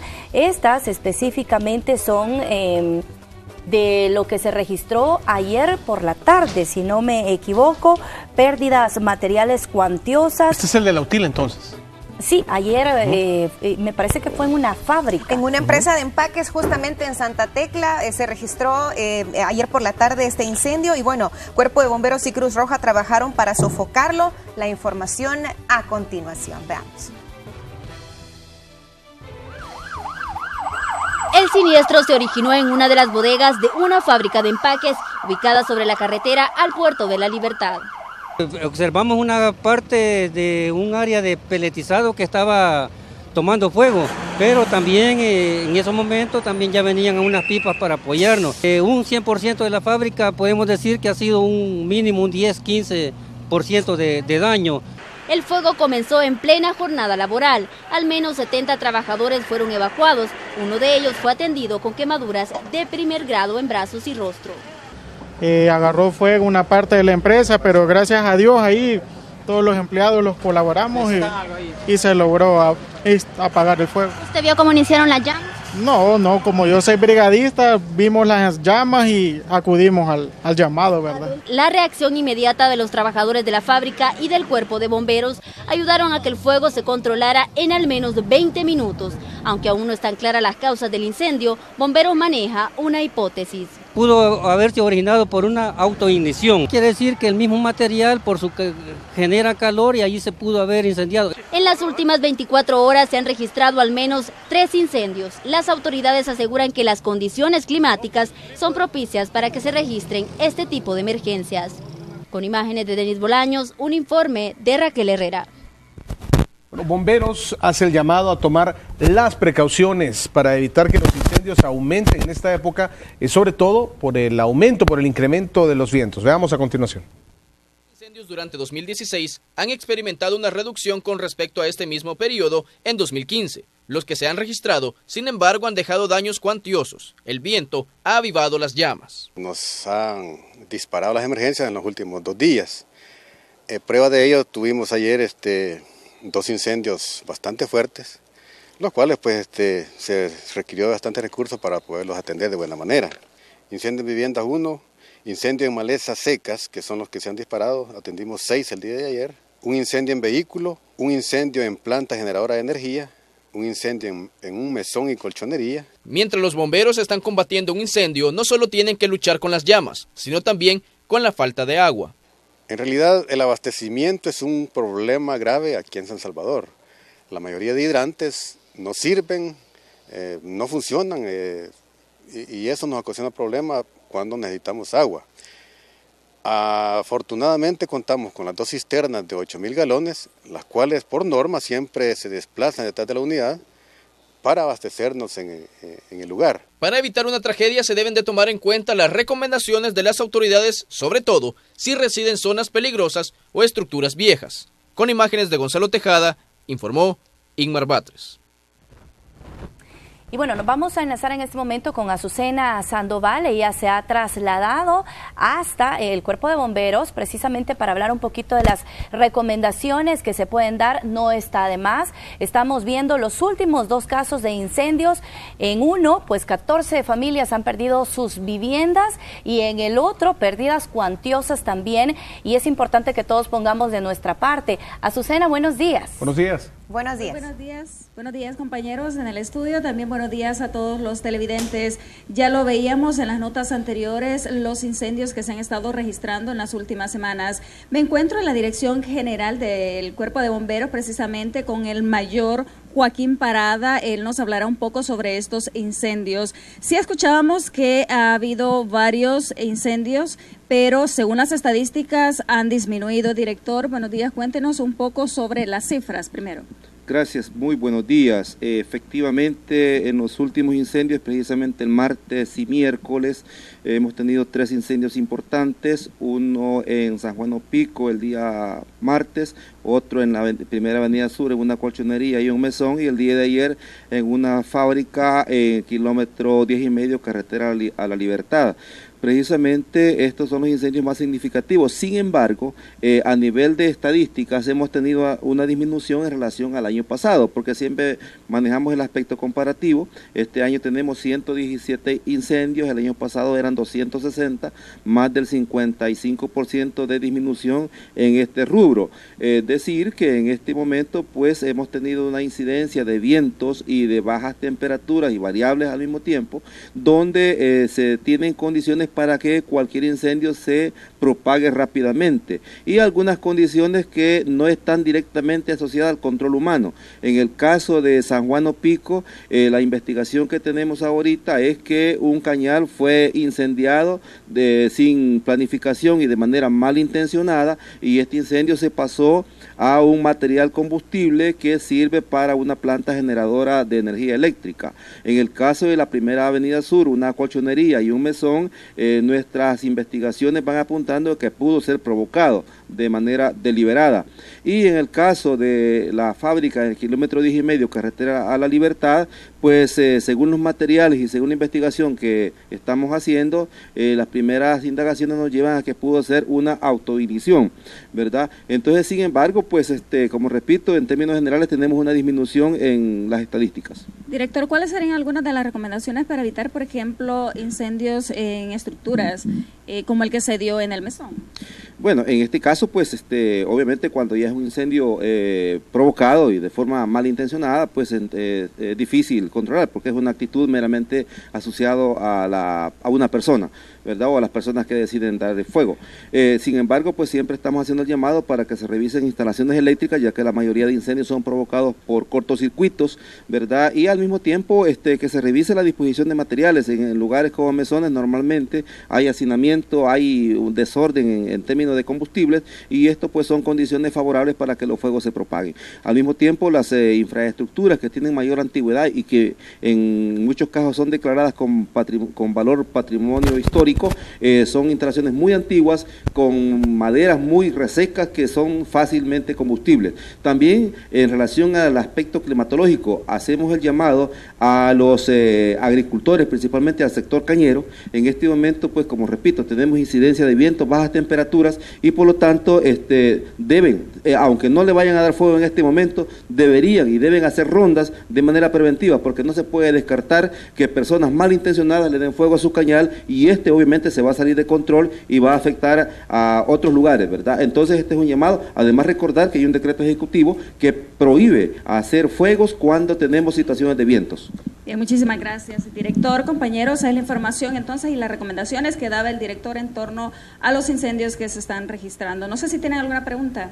Muchísimas gracias, Azucena. No, nos queda claro y qué importante lo que mencionaba el mayor. En este caso, cada cuánto en casa revisamos, por ejemplo, las instalaciones eléctricas o cada cuánto se nos ocurre, yo voy a conectar esto aquí porque se me ocurre que aquí va a quedar bien y de repente no nos estamos percatando de que esto pudiera generar un cortocircuito y un posterior incidente como los que hemos visto en las últimas semanas. Muchísimas gracias por el reporte. Gracias. Feliz mañana. Igual para ti, Azucena. Gracias. Bueno, queda claro el tema de la quema de caña. También. Muchas personas que viven en la zona de Quesaltepeque y todo esto son testigos de cómo no hay tarde de Dios que no caiga esa ceniza negra, que llueve, pareciera que fuera una lluvia y esa quema que está prohibida ahorita. Sí, y todavía se hace. ¿Qué hacen las autoridades? Entonces preguntamos aquí, ¿qué hacen las autoridades para evitar que eso se dé? Bueno, recordemos, de hecho, que para evitar más incendios está vigente un decreto legislativo que prohíbe la quema, hablando del tema, ¿no? Agrícola en periodos de viento fuertes durante la época seca, condiciones en las que se mantiene el país en estos momentos. Además, según pronósticos, este viernes 22, mañana, se espera que ingrese un nuevo frente frío que favorecerá la incursión de vientos. Así que, de paso, a arroparse, porque viene frío, dice. Claro que sí. Y bueno, en relación a lo que ya le presentábamos, el incidente que se registró hace un par de días, fueron 14 las familias que perdieron sus viviendas tras este incendio que se registró en las cercanías del ex viceministerio de Transporte en el centro de la capital. Perdimos todas las cosas que teníamos. La vida para estas personas cambió en un instante. Luego que un incendio consumió en su totalidad 18 habitaciones que se encontraban en un mesón, ubicado sobre la Primera Avenida Sur en el centro de San Salvador. En total, fueron 27 las personas damnificadas que ahora pasan el rato más amargo de sus vidas en albergue. Bastante porque perdimos todo lo que había en el cuarto. O sea, prácticamente no ha quedado nada. ¿Ahora qué tienen pensado hacer ustedes? Ay, para ver, no sabemos todavía.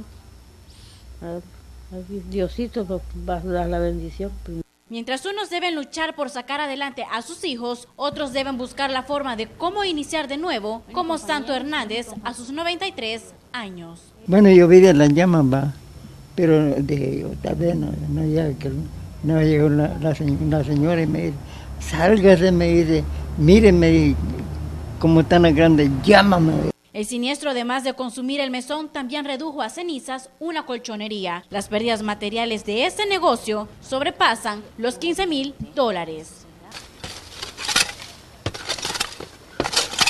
es lo que está buscando usted acá?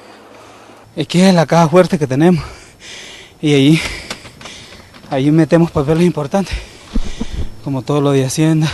Por los daños ocasionados en el mesón y en la colchonería, el paso sobre la Primera Avenida Sur y la 10ª Calle Oriente a la altura del ex viceministerio de Transporte permanecerá cerrado por 72 horas, mientras el cuerpo de bomberos inspecciona la zona para determinar qué fue lo que originó el fuego. Con imágenes de Juan Castellanos, este es un informe de Marcela Rivera. Bueno, ese tema también lo estábamos abordando al inicio del noticiero porque continúan los incrementos en los casos del síndrome de Guillain-Barré, al igual que los de Zika. Desde el 1 de diciembre de 2015 hasta el 12 de enero de este año, autoridades de salud reportan 62 casos de este síndrome y en la primera semana del año se contabilizaron 490 casos nuevos de Zika. Más del 50% de los casos que se nos han presentado de Guillain-Barré tienen historia de sintomatología semejante a la del virus del Zika, pero estamos nada más en nivel de asociación. No se puede demostrar, digamos, con las pruebas virológicas. Siempre temas de salud, las autoridades de la Dirección Nacional de Medicamentos y la Defensoría del Consumidor firmaron un convenio a nivel regional para detener la venta ilegal de medicamentos en Internet. Trabajarán mediante una base de datos que les permita detectar la comercialización de medicamentos, insumos médicos y suplementos alimenticios no registrados y cuya venta es ilegal. Este observatorio tiene una característica muy importante y es que va a desarrollar una vigilancia activa en la venta de aquellos productos que se comercializan de manera ilegal, que son productos falsificados o que también adolecen de un registro sanitario en debida forma y con ello incumple todas las normativas sanitarias. El esfuerzo entre México, Paraguay, Colombia, España y las defensorías del consumidor de Centroamérica comprende en generar alertas cuando en un país detecten algún producto con publicidad engañosa. Lo que vamos a hacer, cada quien con sus facultades, es primero compartir información. ¿Dónde se está dando por internet publicidad engañosa? Poder generar alertas regionales, alertas que cubran a estos 230 millones de habitantes. A nivel nacional, la venta de medicamentos en línea no está permitida. Las autoridades aseguran que al menos el 90% de la población que compra este tipo de productos en la web corre el riesgo de ser engañada. Nosotros podemos establecer, siguiendo la ruta de la página o de la venta que se está haciendo, dónde se encuentra el dominio de esa página, y en ese momento entra en juego este mecanismo para poder seguir la ruta a la página o a la oferta que se está haciendo y lo más pronto posible cerrar ese espacio. Una de las características de los productos ilegales es que ofrecen resultados milagrosos, aseguran las autoridades. Por ahora ya tienen registrados los artículos que más se ofertan, entre los que están suplementos alimenticios, estimuladores sexuales y productos para bajar de peso. Con imágenes de Denis Bolaños, un informe de Raquel Herrera. Bueno, compañeras, muchos hechos de última hora en este momento. Por ejemplo, tenemos ya el nombre de la persona, ¿no? Que ha sido, bueno, el nombre del fallecido, Jorge Mardoqueo Presa García. Él falleció al interior de un carro en las cercanías de la entrada principal del cementerio Los Ilustres por las ventas de plátanos en el mercado central. Es una imagen del lugar donde se ha encontrado este cadáver y también, bueno, informarles que es información en desarrollo, ¿no? Esto recién acaba de suceder. Sí, de hecho ya llegaron las autoridades, vemos que ya hay cordón policial en el lugar. Esto también está generando complicaciones en el tránsito para las personas que tienen que transitar por esa zona, por esa vía, pues hay que tomarlo en cuenta. También se nos está reportando que un camión con desperfectos mecánicos en el paso a desnivel del Boulevard Los Próceres está generando complicaciones, por si usted tiene que circular por esa zona, también tómelo en cuenta a la altura de Saquiro. También se ha reportado otro accidente de tránsito, esto en la carretera troncal del norte. Esto está provocando carga vehicular muy pesada desde el kilómetro 9, y esto es en el sentido de Apopa hacia San Salvador, para que usted lo tome en cuenta. Además nos reportan, Célida, el hallazgo de un cuerpo amarrado en una sábana sobre una quebrada en San Jacinto por el pasaje Toledo, en las cercanías del Distrito 5. Este último es información en desarrollo. Obviamente un equipo de Noticiero Hechos seguramente ya se está trasladando a la zona para dar cobertura al hecho. Y antes de que se lo vayan a contar en otro lado o lo lean, sí, acaban de condenar a Javier Mascherano del Barcelona a 1 año de cárcel. Ya es una resolución en firme de la audiencia en España, pero hay una implicación especial. Ya le voy a contar de qué se trata más adelante. No creo, va a ir a la cárcel Mascherano. Ya le vamos a contar qué más pasa en este caso. El famoso tema de la defraudación fiscal en España, en el que se están viendo involucrados muchos jugadores, pero que tiene bastantes aristas y temas que vamos a tocar en breve. Tráfico, Célida, Lorena, a esta hora. Desde el Boulevard de los Héroes y gracias a las cámaras del tráfico ESB, ahí lo tiene usted, la carga vehicular bastante pesada, como es normal cuando son las 7 de la mañana con 49 minutos. Bueno, seguramente tiene que ver con el camión con desperfectos mecánicos en el paso de desnivel del Boulevard de los Próceres, que ahí vemos en pantalla, que está cerca del árbol de la Paz. Así Sin que, duda. Bueno, hasta ahí llega el tránsito a esta hora de la mañana. Sí, porque justo es en esa dirección. Y sobre todo de por sí, ese es un famoso, como le decimos nosotros, cuello de botella, ¿verdad? Sí. Donde donde convergen todos los carros y al final se genera ese tráfico. A eso sumale que un camión se ha quedado unos cuantos kilómetros adelante, pues ahí está el resultado. En hora pico.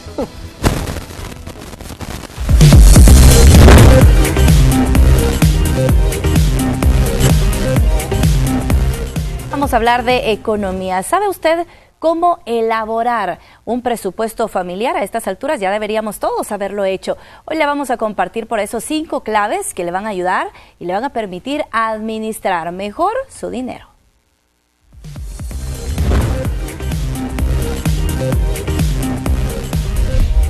Muy buenas noches, esto es Economía al Costo y le saluda Cris Recinos. Este día vamos a hablar de un presupuesto familiar. ¿Sabe usted cómo elaborarlo? Pues a continuación le presentamos algunos consejos para que usted administre mejor su dinero. Elaborar un presupuesto le permite gestionar mejor sus ingresos y gastos. El primer paso es tener una motivación, unas vacaciones, amueblar la casa o comprar un vehículo. Usted elija lo que quiera cumplir a un corto o mediano plazo. Debe ahorrar. Algunos economistas recomiendan destinar al menos el 10% de salario al ahorro.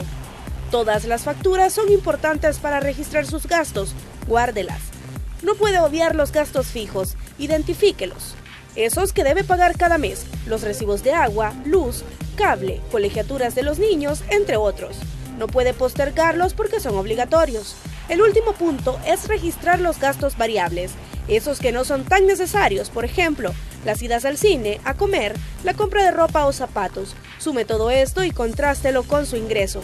Si está gastando más de lo que gana, entonces es hora de hacer recortes, comenzando por lo más difícil, el punto número 5. Y hablando de presupuesto, ¿ya compró usted todos los útiles que necesitan sus hijos para ir al colegio o todavía le faltan algunos? Si es necesario comprar más, a continuación le damos algunos consejos para que elija los lugares donde le permitan ahorrar un poco. Año con año, la Defensoría del Consumidor se encarga de verificar establecimientos que se dedican a la venta de cuadernos e insumos escolares.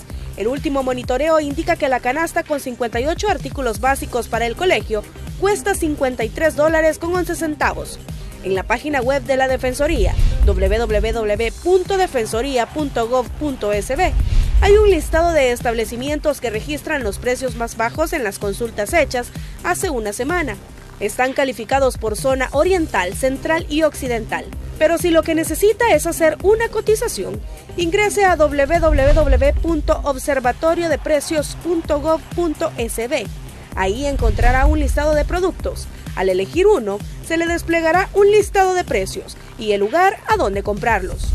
Sabemos que enero y febrero son meses económicamente difíciles. Eso porque muchas personas todavía están pagando lo que consumieron en diciembre. Por eso hemos preparado algunos tips de ahorro.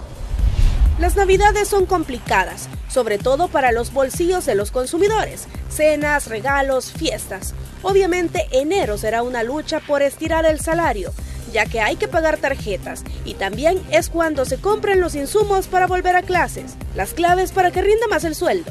Sí, hay rebajas, pero no abuse de ellas. Son muy atractivas, pero los excesos pasan factura y no siempre las bajas en los precios son significativas. Evalúe.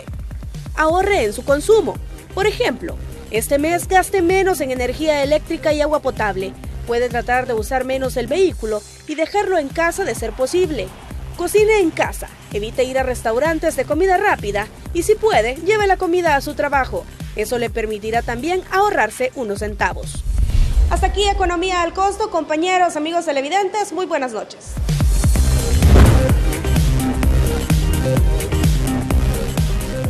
Muchas gracias a Crisia por estos importantes consejos. Ahí lo tenía usted. Y bueno, yo le decía, a estas alturas del año ya todos deberíamos haber elaborado un buen presupuesto. Pero si no lo ha hecho, estamos a tiempo. Y bueno, los sectores que piden aumento al salario mínimo siguen defendiendo las propuestas para que a mediados de este año se pueda alcanzar un buen acuerdo. Un aumento de salarios es un tema de debate que mantiene atento al sector empresarial, gubernamental y laboral. La empresa privada propone un aumento del salario mínimo escalonado del 3% anual, hasta alcanzar un 9%, mientras el gobierno pide que sea de $300 para el área urbana y de $250 para el área rural. Pero, ¿de cuánto es el aumento que pide el sector laboral? ¡Lucha, compañeros! ¡Que viva! Nuestra propuesta es de $450 para los trabajadores de la ciudad y $300 para los trabajadores del campo. La nuestra es más ajustada a la realidad. Además de eso, viene acompañada también de otras propuestas hacia el gobierno, como es establecer el control de precios. El Consejo Superior del Salario Mínimo es la entidad que está recibiendo las propuestas. Pero los representantes de los maestros también piden un aumento al salario público. El poder nivelar el salario mínimo tanto en el campo, en la ciudad, como también a los trabajadores administrativos del Ministerio de Educación, que son uno de los que tienen más bajo salario. Igual, a la vez, Simeduco también está lanzando el esfuerzo del aumento al salario público, para que puedan también nivelarnos nuestro salario a los empleados públicos conforme al costo de la canasta básica. Estas exigencias que se hacen al Ministerio de Trabajo tienen que ver principalmente con el costo de la canasta básica y la fecha límite para defender las propuestas es el 17 de febrero, día en que las autoridades inician la discusión. Con imágenes de Gonzalo Tejada, informó Inmar Batres. En breve vamos a trasladar la señal hasta donde se encuentra esta escena de un homicidio. Ya tenemos un equipo ahí destacado, pero dando continuidad a este tema, ¿qué piensa la población sobre el aumento al salario mínimo? Es evidente, yo creo que todos estarán a favor, pero claro. Bueno, escuchemos. Sí está bueno, sería bueno que les aumentaran porque el dinero no alcanza. Sí está bueno que les aumenten a los 300, el mínimo.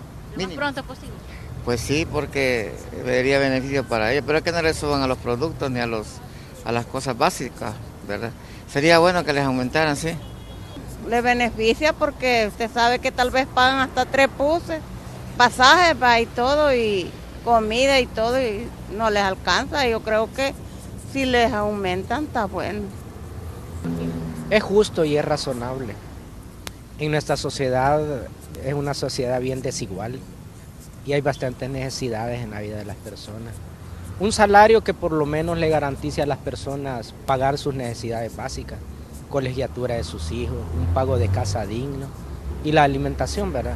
Y realmente el salario que actualmente se gana no alcanza para cubrir esas necesidades. Toda la gente en nuestro país, al menos hay gente que está ganando, qué sé yo, $100 lo máximo que sacan en una quincena. Y $100 no alcanza para que la gente pueda pagar un alquiler de una casa que vale, lo mínimo son $60 una casa, más un recibo de luz, más un recibo de agua, que es lo elemental, ¿verdad? Y de ahí para la alimentación la gente tiene que andar a veces prestando, ¿verdad? Así que yo estoy de acuerdo, honestamente, que a la gente le ayuden, no que le regalen las cosas, sino que le ayuden, ¿verdad? Que la incentiven, ¿verdad? Para la necesidad del pueblo, necesitamos que nos aumente el salario para salir de los gastos que tenemos. ¿Es necesario que también se haga pronto? Pues sí, sería pronto. Sería pronto para que, ya que empezaron a estudiar los hipotes, para darle la ayuda normalmente como se debe, pues, porque el costo del pasaje vamos para arriba. Marcela Rivera, adelante, vamos contigo. Nos tienes información de última hora sobre este homicidio. Así es, compañeros, me he trasladado hacia las inmediaciones del Mercado Central. Comentarles que en este lugar se ha registrado un nuevo hecho de violencia. Se trata de un vendedor de aproximadamente 30 años quien fue asesinado al interior de su vehículo mientras transitaba sobre la 7ª Avenida Sur y el pasaje Angulo. De acuerdo con los testigos, como a eso de las 5:45 de la mañana se escucharon entre 20 a 30 disparos en la zona y aseguran que este tipo de crímenes es bastante recurrente acá en las inmediaciones del Mercado Central. Por el momento ya hay presencia de la Policía Nacional Civil y de la Fuerza Armada. No estamos viendo todavía que no ha asistido acá al lugar la Fiscalía, ni inspecciones oculares, ni medicina legal, ¿no?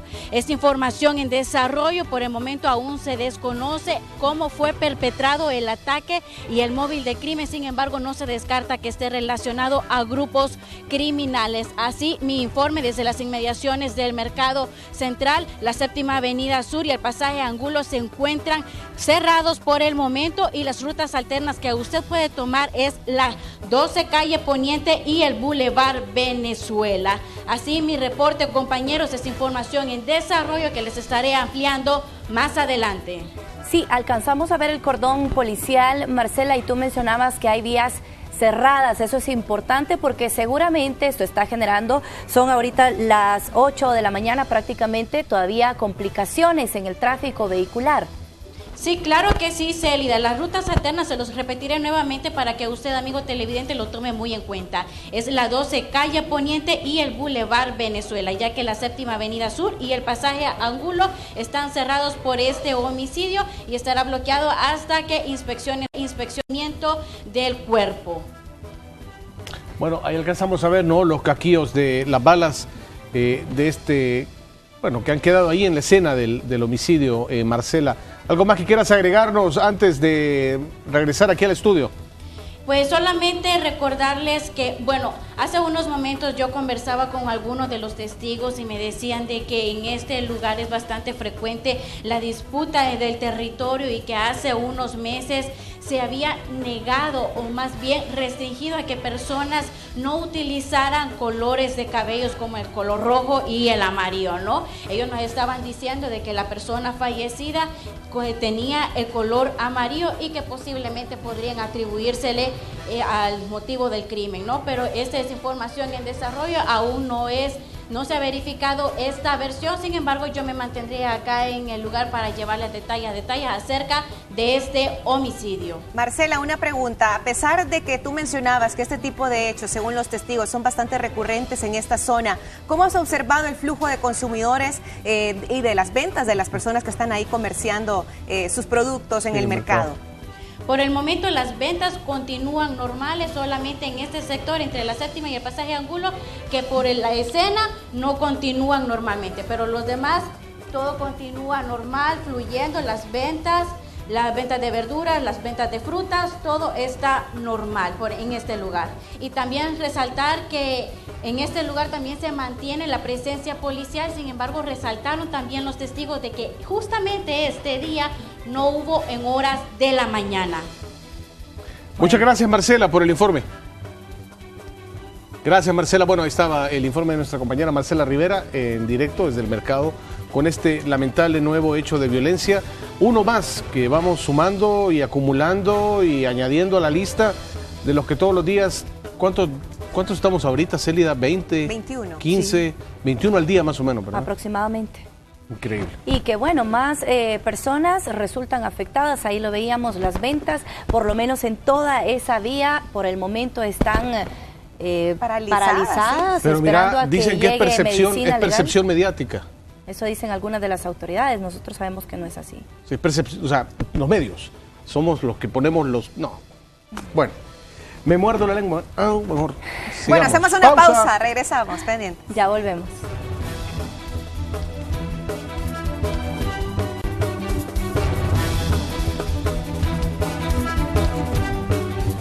Gracias por preferir informarse en compañía de Noticiero Hechos. Ahora nos vamos a trasladar hasta Madrid, España. Ahí está nuestra compañera Claudia Cusco, acompañada de Ricardo Tobar, el camarógrafo. Y bueno, ellos continúan ahí en el FITUR, es decir, la Feria Internacional de Turismo. Hoy nos va a contar cómo se va a desarrollar las actividades de este día.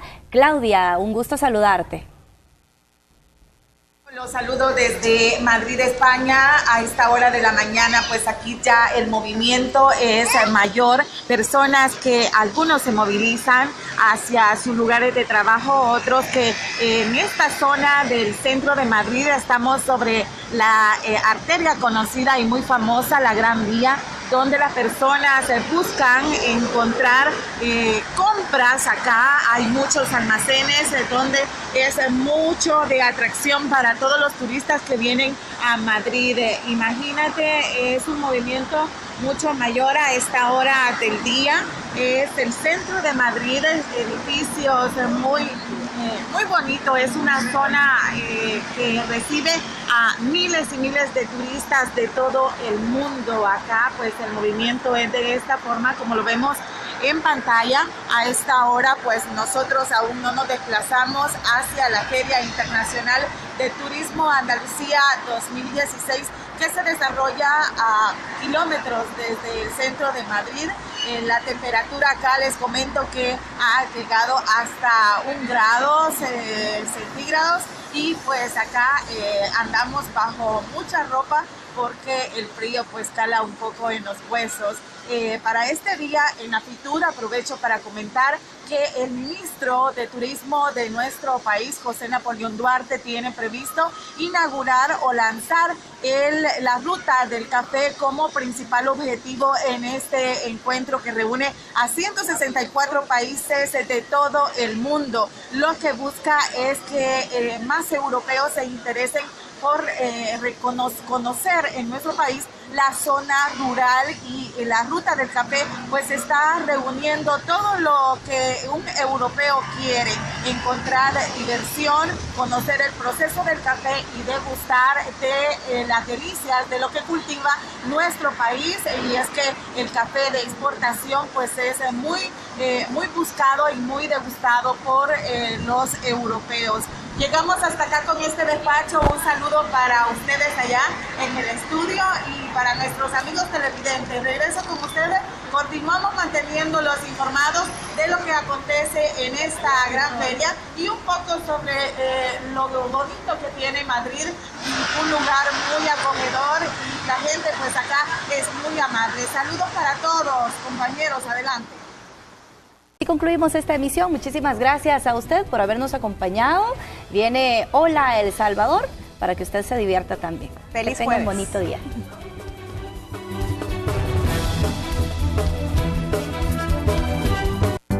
Los padres de familia son responsables de lo que sus hijos ven. El siguiente programa es